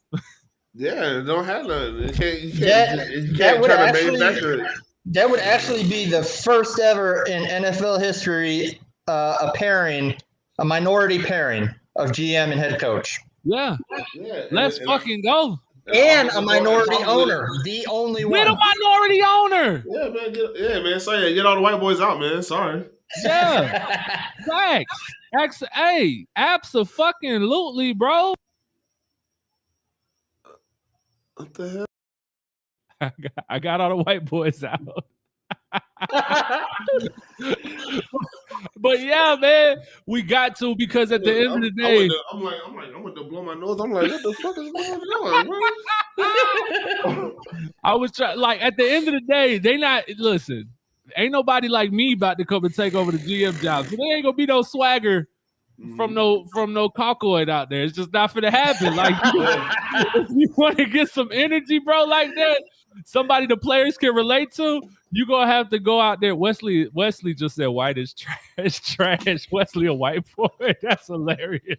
If you're gonna get that type of energy, though, if somebody who can relate to the fans like that, you're gonna have to go get a guy like Louis Riddick. Not because he's a black dude, but because he's a young black man that is connected in this industry, that has experienced things, and now you are taking this team in another direction. Is a beautiful thing. Like, man, this city they're gonna burn this city the fuck down. Stone Cold, you don't live here. Kay, you don't live here. I'm 3 hours away from Duval. Exactly. So imagine if 2.5 if I'm driving. Imagine if the Jaguars was in your city and Jay got a black head coach and a black GM. Yeah, Eric said it. They don't want that in Jacksonville. Bro, you're telling me that we got a brown owner. We got us a black man as GM, and we got us a black man as the head coach. Head coach. In front of, hold on, and they're in charge of white Jesus? I'll be goddamn. That would be funny as hell. Oh shit! I forgot about his nickname, White Jesus. Oh man, that would be hilarious. Okay, hold on, because Big Marcus ain't gonna stop typing. I know, Jim. Big Marcus what Jim Caldwell so bad. Jim Caldwell black. Tony Dungy picked him. Big Marcus. I'm not just picking coaches and GMs because they're black. Yeah, I'm just giving perks to the hire that it would be nice in a change in Jacksonville. Jim Caldwell, though, is He's been out 2 years. He has been out 2 years. And do you know what's happened in 2 years? The game has changed significantly. That's why I said That's why I said if Byron came, maybe you bring in Jim Caldwell as your OC, and have that mixture going on. Well, I wouldn't mind that because they've both been quarterback coaches. I don't think that's happening though. Byron got to have a guy, because he probably this does. is what I think. This is what I say. I mean, but Jim Caldwell has his scheme, and then Byron has his scheme, right?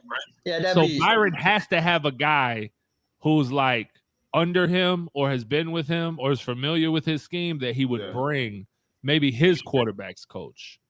Maybe he would bring him with him, and that would be – because I just don't see how a guy who has his own offensive systems, been a coach in the league for X amount of years, goes and gets another guy who has his own offensive systems, been in the league, and they don't seem to be the same. I mean, there could be – Bring Keenan back as OC, just run Leftwich's scheme.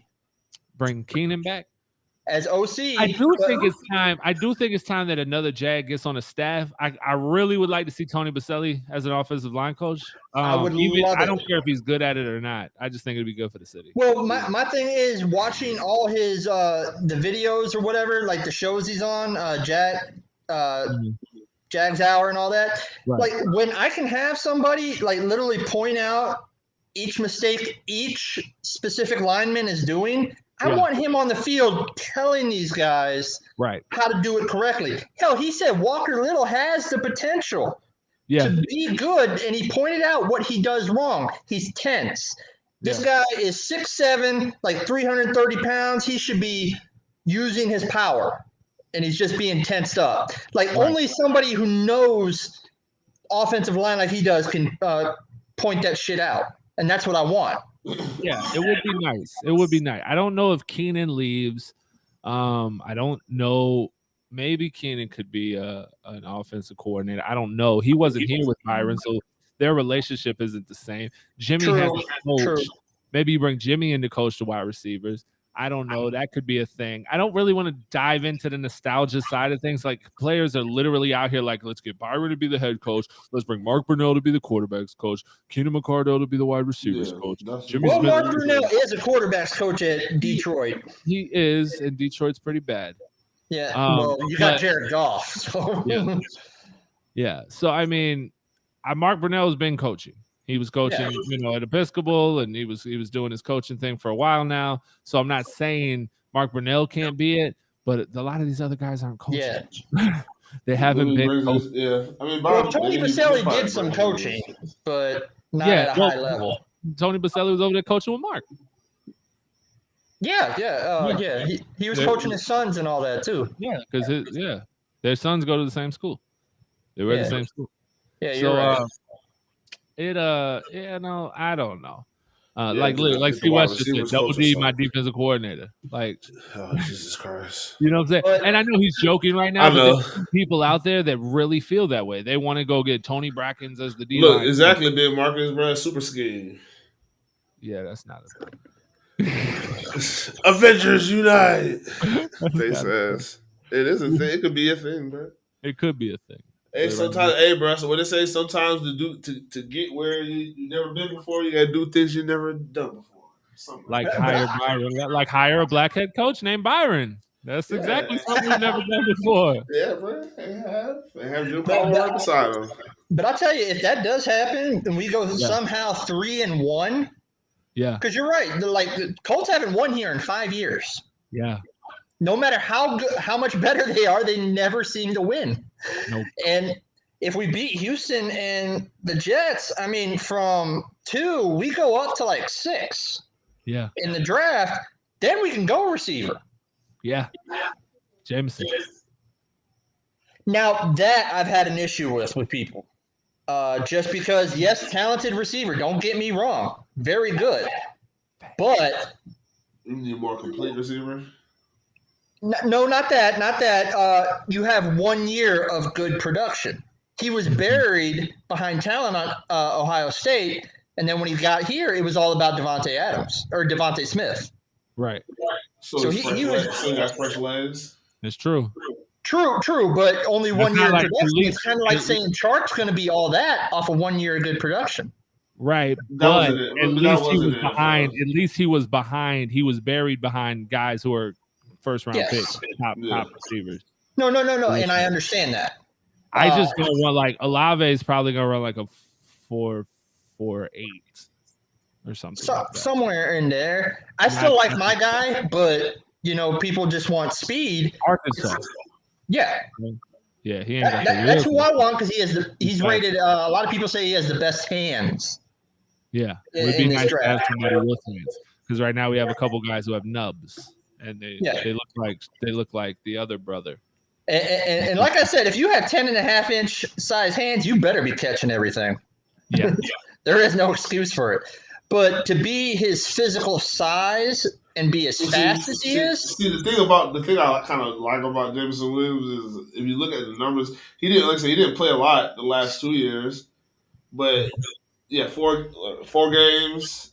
His freshman year, 4 games, 6 catches, but he averaged 18.7 yards a catch. The next year, he played in 6 games, had 9 catches for 154 yards. He had 17 yards a catch. And now, in this past year, that shit went up to 21 yards per catch. Yeah. Oh, no, and he does. He has big playability. There's no doubt. He's running a 4.3 at 6'2". That's nice. So he's not a short little guy. He's got size to him. I'm not saying he's going to work. I just, I do like what he brings. Wesley is in here screaming, no, fuck that. O-line, fucking line. Who is? I feel like this guy he just said plays for Tennessee because that Wes is a Tennessee fan. Is he from Tennessee? God damn it, Wes! Are you serious? That's what we're doing, Wes. I fucking knew it.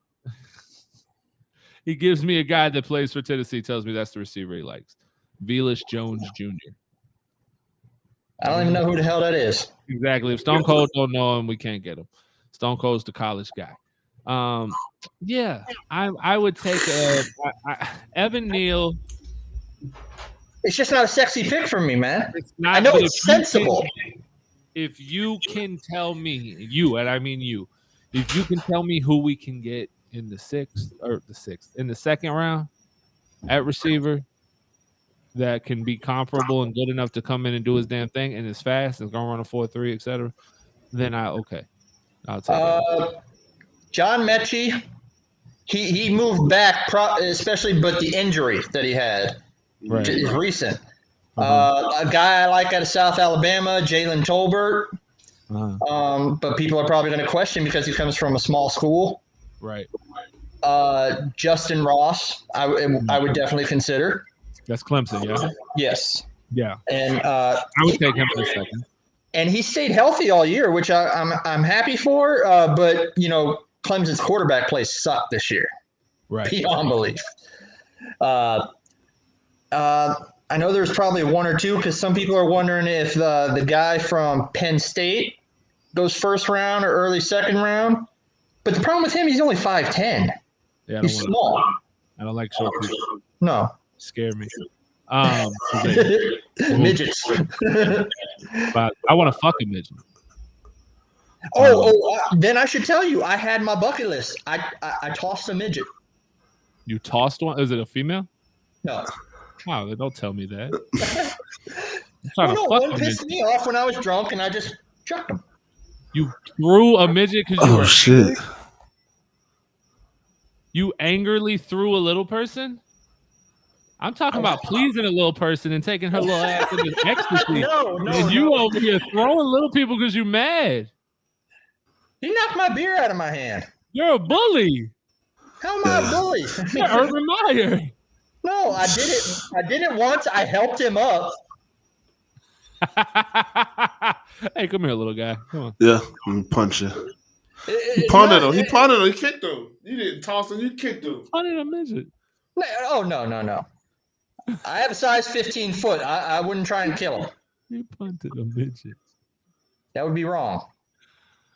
Oh, I almost slept with a midget. Stone Cold. I almost did it. She worked at McDonald's. She was kind of bad too. She was bad. She worked at a strip club too. You're a tall guy though, right? I'm 6'9". I have a size 19 shoe. Yeah, I'm about 6'5.5", 6'6". You got to figure though, a lot of people are we can call little. Yeah. No, this was a real midget though. This was a real, like in the drive-thru, she had to sit on a chair to be able to get out the window. No, she was a midget. Yeah. Oh no, I believe you. I was excited. I should have done. My wife knows. There's two reasons why I would cheat now. One, I get an opportunity with a midget.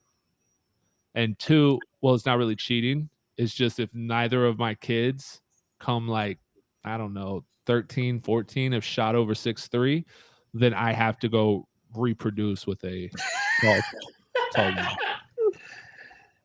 Because we just have to create another giant boy. So if it takes 2 shots to get that boy, then we just have to do that. We don't even have to sleep together per se. I'll just, turkey base the bitch, whichever. Either way, we just have to do one of these things.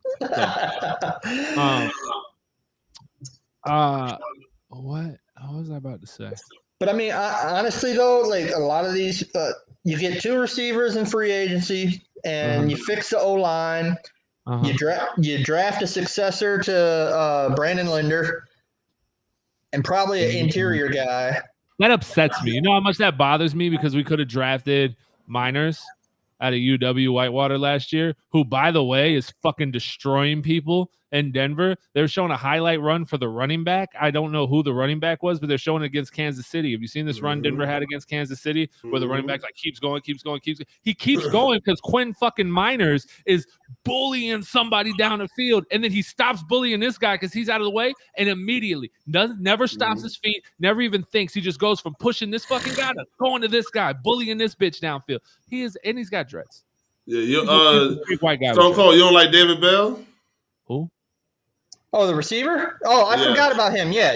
You got him too, as well. I looked at some of his tape as well. I don't think he has much of an injury history, so that's also good. He got good size. I mean, he's not a 6'5" dude. He's 6'2". That's good. Well, as long as you're about 6'1" and above, I'm happy by it. Yeah, I'm good with that.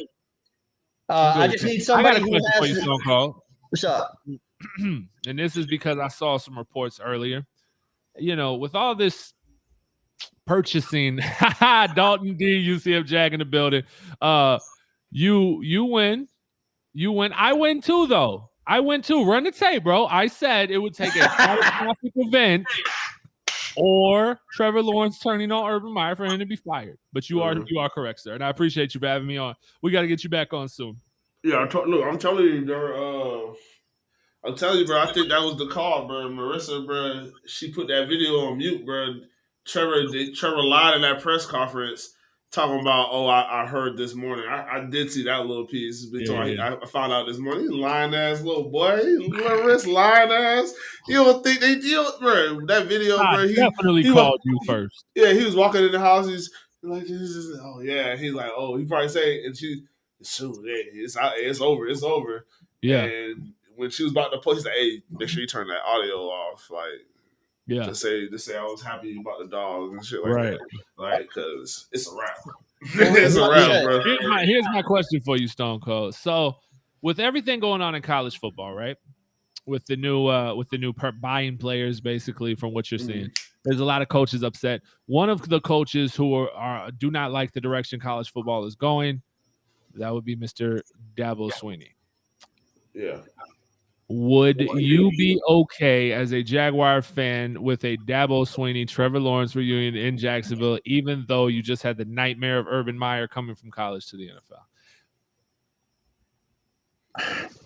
No, it's just you just tried that, and I no. But did you? What? Because did you try that? Because Cliff Kingsbury made the transition no problem with, and he got his guy in Kyler Murray. The guy he wanted, the guy that fit his offense. You're getting the guy who's not. This guy didn't just win championships in college. He won championships with Trevor. Him and Trevor have the history. Him, Trevor, and Travis. Is it worth the risk?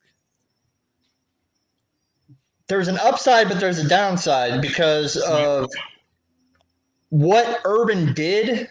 Yes. The mistreatment of treating people like college. The players aren't going to want another college guy. Right.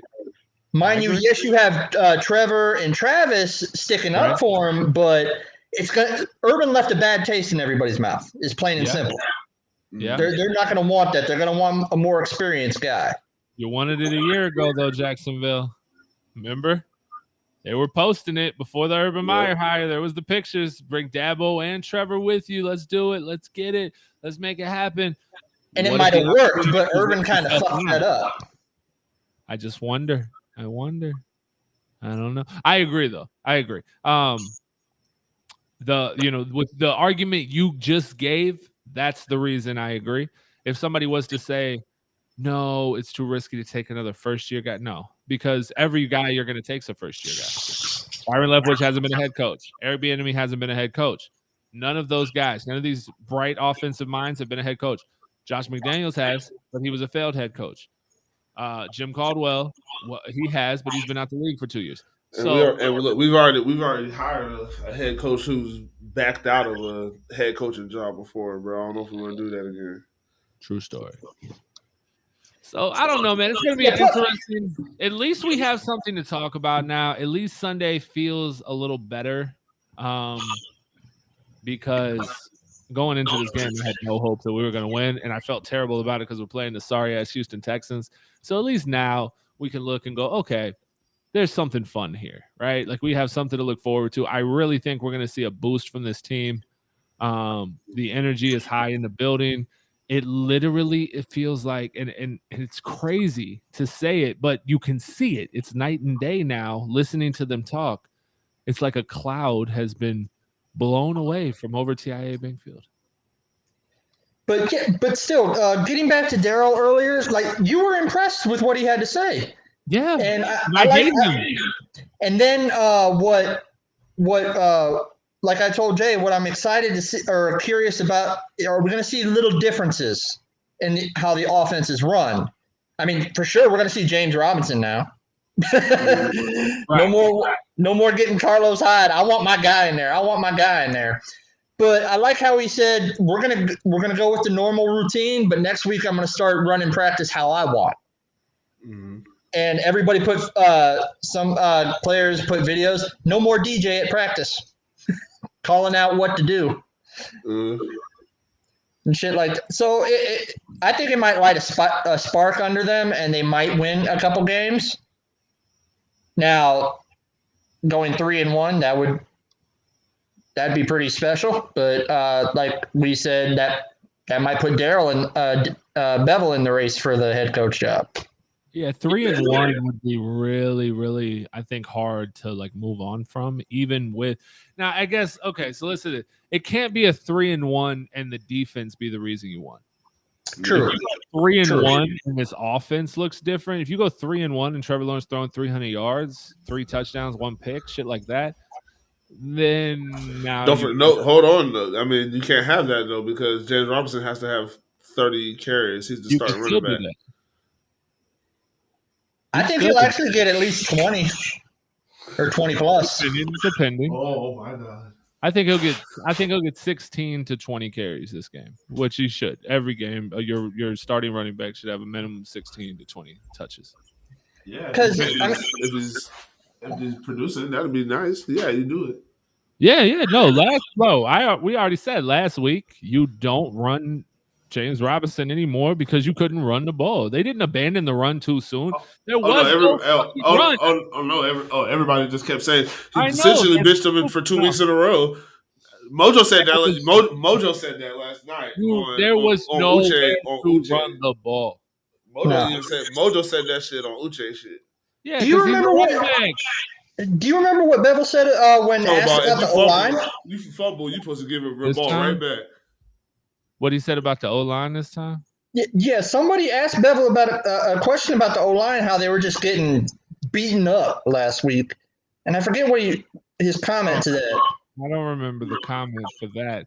I remember his comment about Trevor regressing, and I like what he said. Oh, yeah, he kind of snapped a little bit. He was like, I don't like that. I don't like you saying he's regressing. He's not regressing. And then he's just saying he's a rookie quarterback in the National Football League who's learning how to play. Like, trying to figure it out. I'm saying, bro. Jay, when you watch his presser, you like, bro, he's talking that shit. Like, where was this the whole time? Yeah, did Urban have you on a leash? That's what I'm saying. They were scared of this guy, bro. They were scared of this dude. Man, why were they so pussy? They was it kind of makes more sense. Oh my god, the players were so afraid. He's such a big bad man. The players are so afraid they were playing timid. If I drop this ball, Urban Meyer's gonna ring me out. Oh, that's why we couldn't catch passes. Oh my god, I slipped because Urban made me tie my cleats up a little too tight. Oh my god, did he make him wear all black? Did he make him only wear black socks too? What the fuck? Maybe. God damn, bro. This is some pussy. This just sounds like a whole bunch of pussy shit, bro. These motherfuckers are not football players, bro. These are divas getting checks. Well, but you got to figure Urban didn't have the keys. Urban had the keys to the castle. You said, yeah. You said what happened? I said they haven't faked no injuries yet. That's a diva playing. That's a diva playing defense.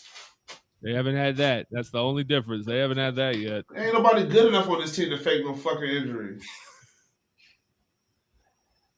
No, he did. He had the keys to the castle, bro. He was literally giving the keys to the kingdom. I think that's why people feared him. But that's what they get. But that's what happens, bro. They did that. Like that's what Shah Khan gets. You gave Urban Meyer the keys to the castle. And also what I heard today was what you told me. You should tell about I think you told me about the guy in the car with Urban Meyer. Oh yeah. That was hilarious. You know what? Can I find that clip? Go ahead. You talk a little. I'm gonna try to find the clip because that was great. I want you to hear it and the way he explains it. It's just so good. It's so funny. But yeah, I also want to see if he puts in some of the rookies and gets them to play. Yeah. Especially everyone's like, oh my god, Dewey's not going to be the starter. Cisco's going to be the starter. Cisco's the starter. And I'm like, all right, whatever, we'll see. I said, but I hope he can play more than 6 plays. That's what I hope. Like, I'm trying to be as objective as possible. I watch him go out there and play for a series and then another play, and then he's limping and on the sideline. Like, I should never. If you're good, if you're that good, and people say you should be playing, that means I should never see Daniel Thomas. And I've been seeing Daniel Thomas. Well, he's mostly on special teams. He came in and played good when Rayshon got himself ejected. No, yeah, because I think Dan Thomas. Yeah, I like that a lot. To me, I like DT. I think he's a. Oh yeah, DT's a good player. I think he's a good player, but I'm talking about Cisco. Oh yeah, the fact that I've seen Cisco in the game, and then when he'll like say have a couple plays when we have people, then he's gone. In particular, they brought Cisco in. They brought Cisco in when Rayshon got kicked out of that game. Yeah. And he got hurt. And Daniel Thomas had to play. Yeah. That wasn't the only time that happened. It happened multiple times when they've had him in there playing, and then I see him on the sideline and he just be like wincing and shit and limping. And so they've been probably knocking his numbers down. They just want to say, oh, he's hurt. But the motherfucker's he's coming off of injury anyway, right? Before the season. That's the reason why we didn't see him all preseason. So he had ACL. Yeah, he's not. He's still. You got to work that out. I don't think it's 100%. You got 30 seconds. But I mean, I want to see Walker Little. If you have to put him in at right tackle, put him in. I don't want to see Walker Little at all. I'm scared to see him at right. I don't want to see Walker Little at all, because regardless of how Jawan's been playing bad, Jawan, if he gets his hands on you, he's not going to let you hit the quarterback. Goddamn, Walker Little, if motherfuckers get their hand on him, he's going to go into Trevor. All right, I don't want to see his big body anywhere near my quarterback. He's not strong enough. Not in his lower base. Motherfucker should never be moving, bro. Getting bullied, bro. I ain't never, bro. Motherfucker looked like he had on goddamn, like he ain't have on spikes on his cleats, dog. Like he was out there in tennis shoes. Well, I know he got pushed a couple times, but he hasn't got pushed every single time. No, he did fine like the first in the preseason and stuff. I've seen him do it. Yeah, he was on skates the last. Yeah, preseason he was still kind of getting pushed around a little bit in preseason, but him going, he got now the Buffalo game. I admit that was hard for him, but hey, YouTube is wild. That's some messed up shit. Hey, look at the comment. I see. Okay, I'm thinking about it, bro.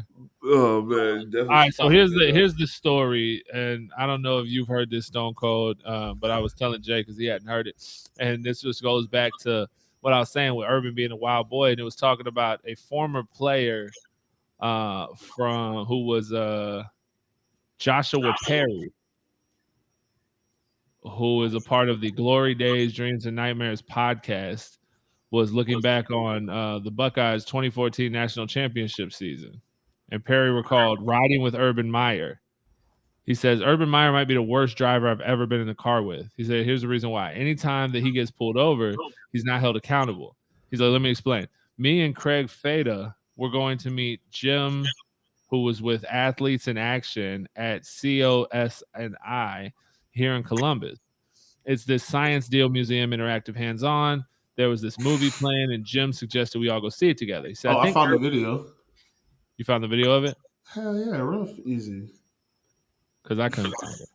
Well, Joshua Perry. I just typed in Joshua Perry, Urban Meyer on YouTube. Oh, I didn't see it. Yeah, see. Right, yeah, Ohio, he's king. Hold on, let me. Even when he's not coaching, he's king. This shit's hilarious. Ball pimples. That's disgusting. That's hilarious. Nope.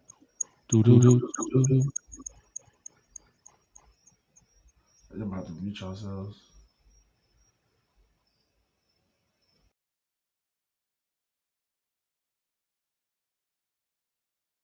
Urban Meyer might be the worst driver I've ever been in the car with. and here's the reason why is any time that he gets pulled over, he's not held accountable. Let me explain.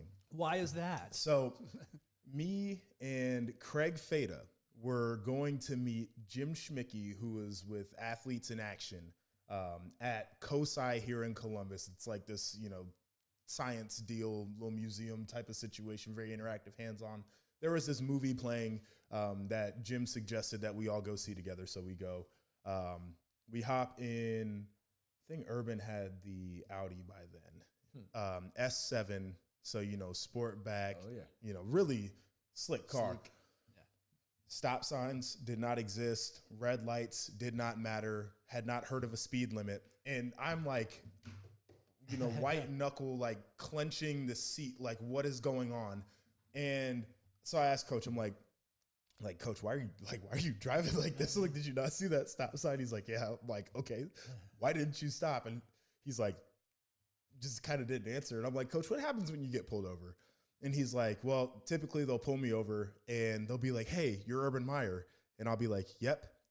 And they'll be like, man, great season you had last year. And I'll be like, thanks. And then they'll be like, hey, Coach, can I get an autograph? And I'll be like, sure.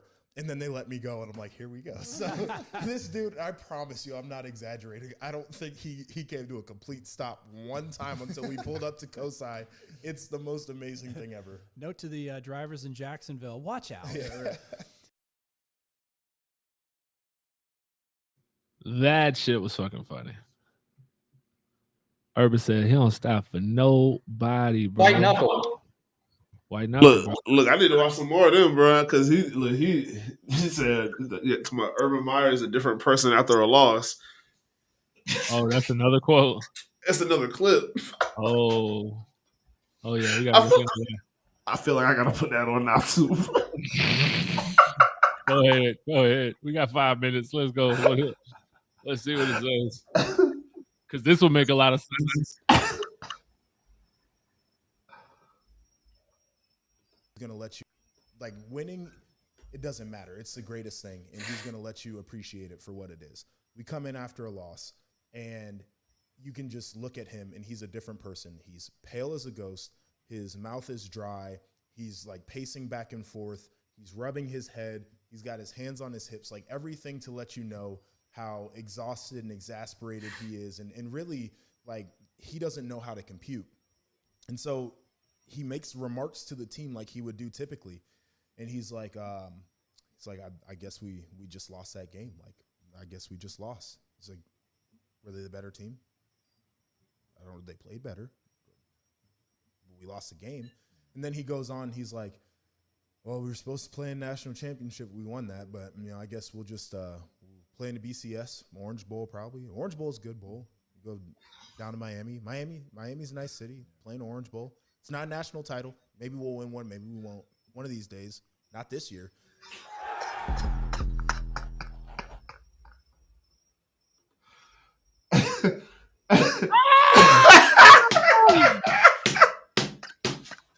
That shit makes so much sense, though, bro. Like, it makes so much sense. And you know what? The worst part about it is I don't have a problem with it. Like, I don't have a problem with you not being a good loser. Oh, Lord. Like, Lord. I'm about to subscribe to them, bro. I don't have a problem with you being a sore loser. I really don't. I mean, I don't be a poor sportsman. Oh, I didn't lose see the other team. But I don't care if you're pissed off, if you cry, if you yell, if you scream, if you break stuff after a loss. I don't care because it's never supposed to be okay to lose. It's never supposed to feel good. So when they came out and said Urban Meyer melts down after preseason loss, you fucking right, bro, because he's not used to losing. I'm about to look up all his Urban. I'm about to have some videos to watch because I'm about to look up all his Urban Meyer little clips under his channel. Oh man, that's hard to watch. Because I got the Kansas City Chargers game on. They just showed a replay of their wide receiver knocking himself out and the touchdown. What game? What channel is the game on? Well, actually, I can go to YouTube TV. So I don't remember. But yeah, he tried to catch a touchdown pass, and when he spun around, his head slammed on the ground, knocked himself out. Who was it? Pringle? Parman Jr. or something like that. Oh, okay. Yeah, I know what you're talking about. But I released all my players in the Jags Let's Go fantasy. I I released every single because me and Jack Curry was talking about it because we got fucked out of. We don't even get to play in the Sorry Bowl. I don't even get to win my way out of the fucking toilet bowl. That shit is fucking disgusting. And then in our league, I didn't make the fucking. I can't even win the championship. I'm just in the fucking. I can win second place. I can get the consolidation tournament. Like, all right, whatever. I'm gonna try to dominate that shit, but this is still bullshit. I was about to drop everybody then, but I'm like, okay, at least I got some games I can just play just to do it. But I know you're not much of a college man, but how do you feel about Deion Sanders pulling like the biggest power play in recruiting history? I love it.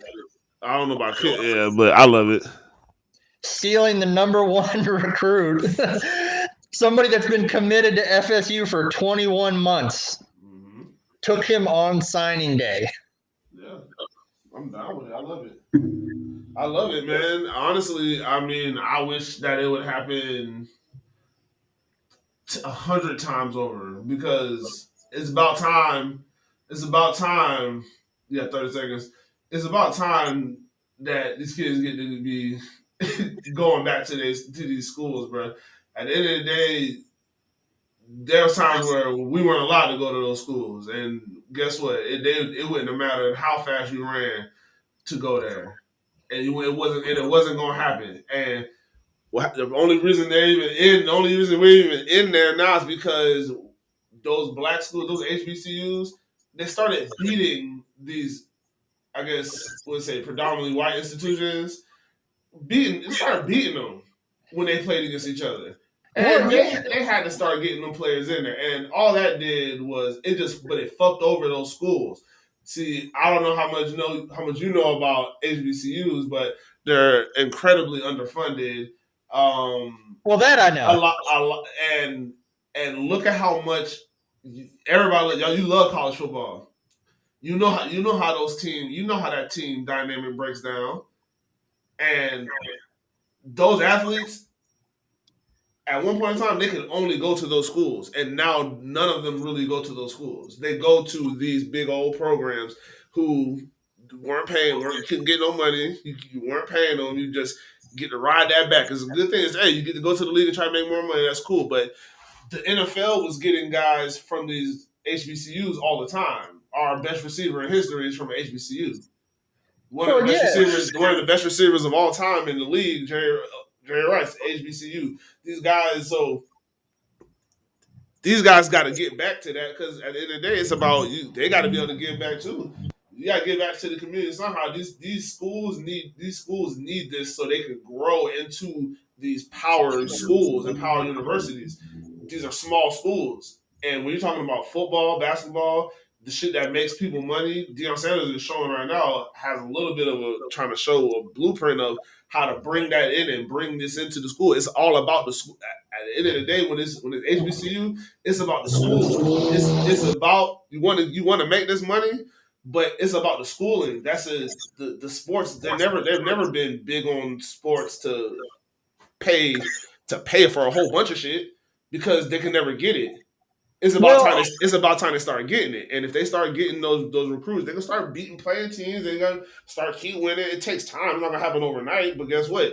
But if over the next 5 years they start getting a whole bunch of top 5, top 20 guys, they're going to be running through their conferences, and they're going to start moving up. They're going to start playing other teams, and those other schools are going to be able to get more competitive. All that does is open up more doors for people to spend more money and for them to be more competitive. Like I said, this name, image, and likeness thing. If you got kids who really want to, because if you can play football, you can play football. That's all that matters. The biggest thing I like is Travis Hunter, number one recruit in the country, played cornerback. I do not blame him going to Deion Sanders. Do not blame him at all. Yeah. You have the ability to learn from the greatest. You take that.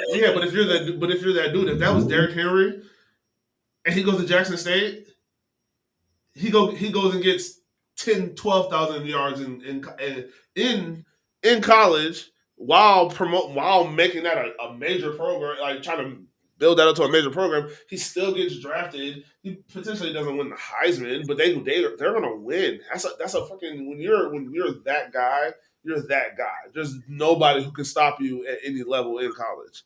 It doesn't matter where you go to school. Well, that and also the transfer portal makes everything different now. Yeah, and I'm about to say we didn't even get to, like I said, if you're not getting that much big shine, man, you go down to Jackson State, and you out there, bro, you go out there and ball out. The transfer portal is going to be stupid this offseason for Jackson State this offseason. They're going to get some good guys in there.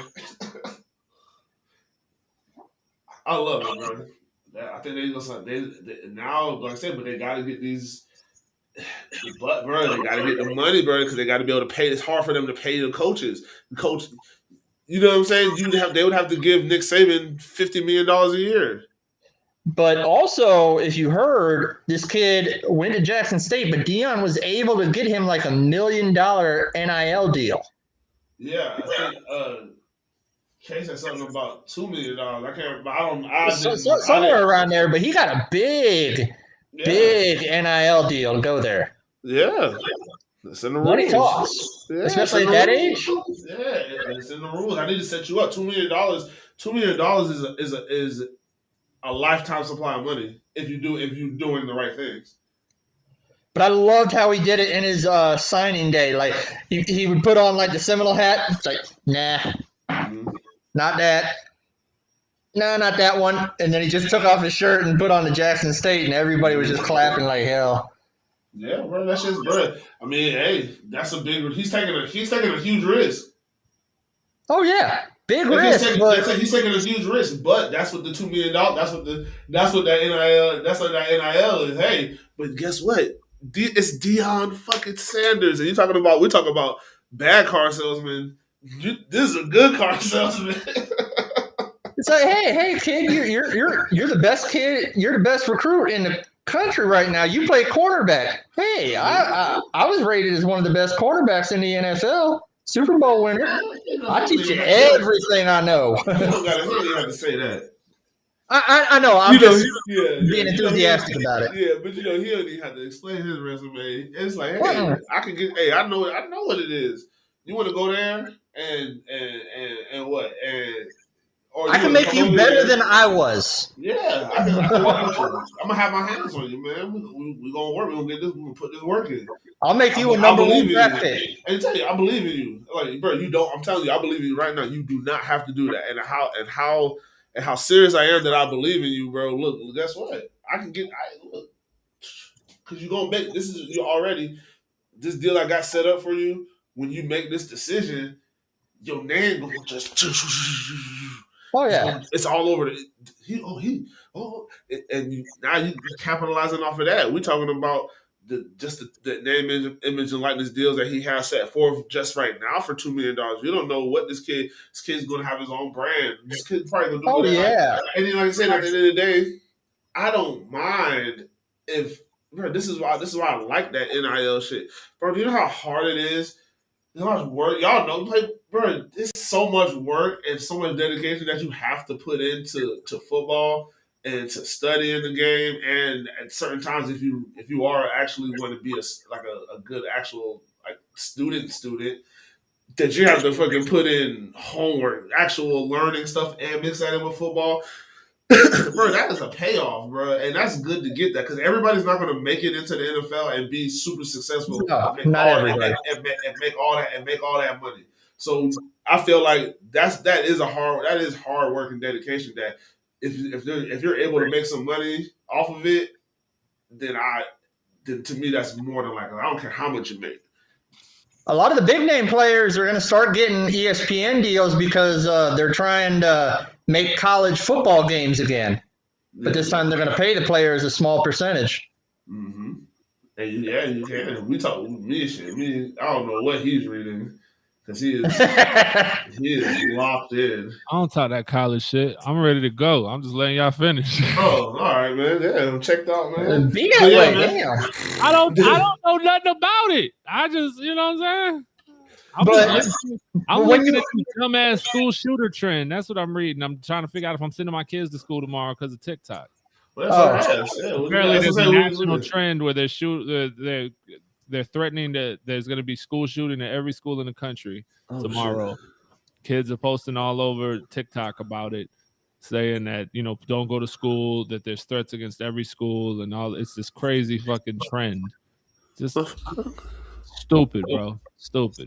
But to answer your question earlier, when you asked about like Evan Neal or whatever, I'm not going to put a formal thing on him until I want to see him versus Aiden Hutchinson in the national title. I want to see Evan Neal try to block him.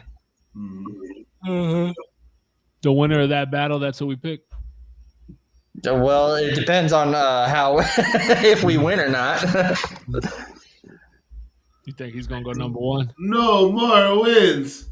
More wins. If I don't hear bring back Byron in the stadium tomorrow, I'm gonna be pissed. Mm-hmm.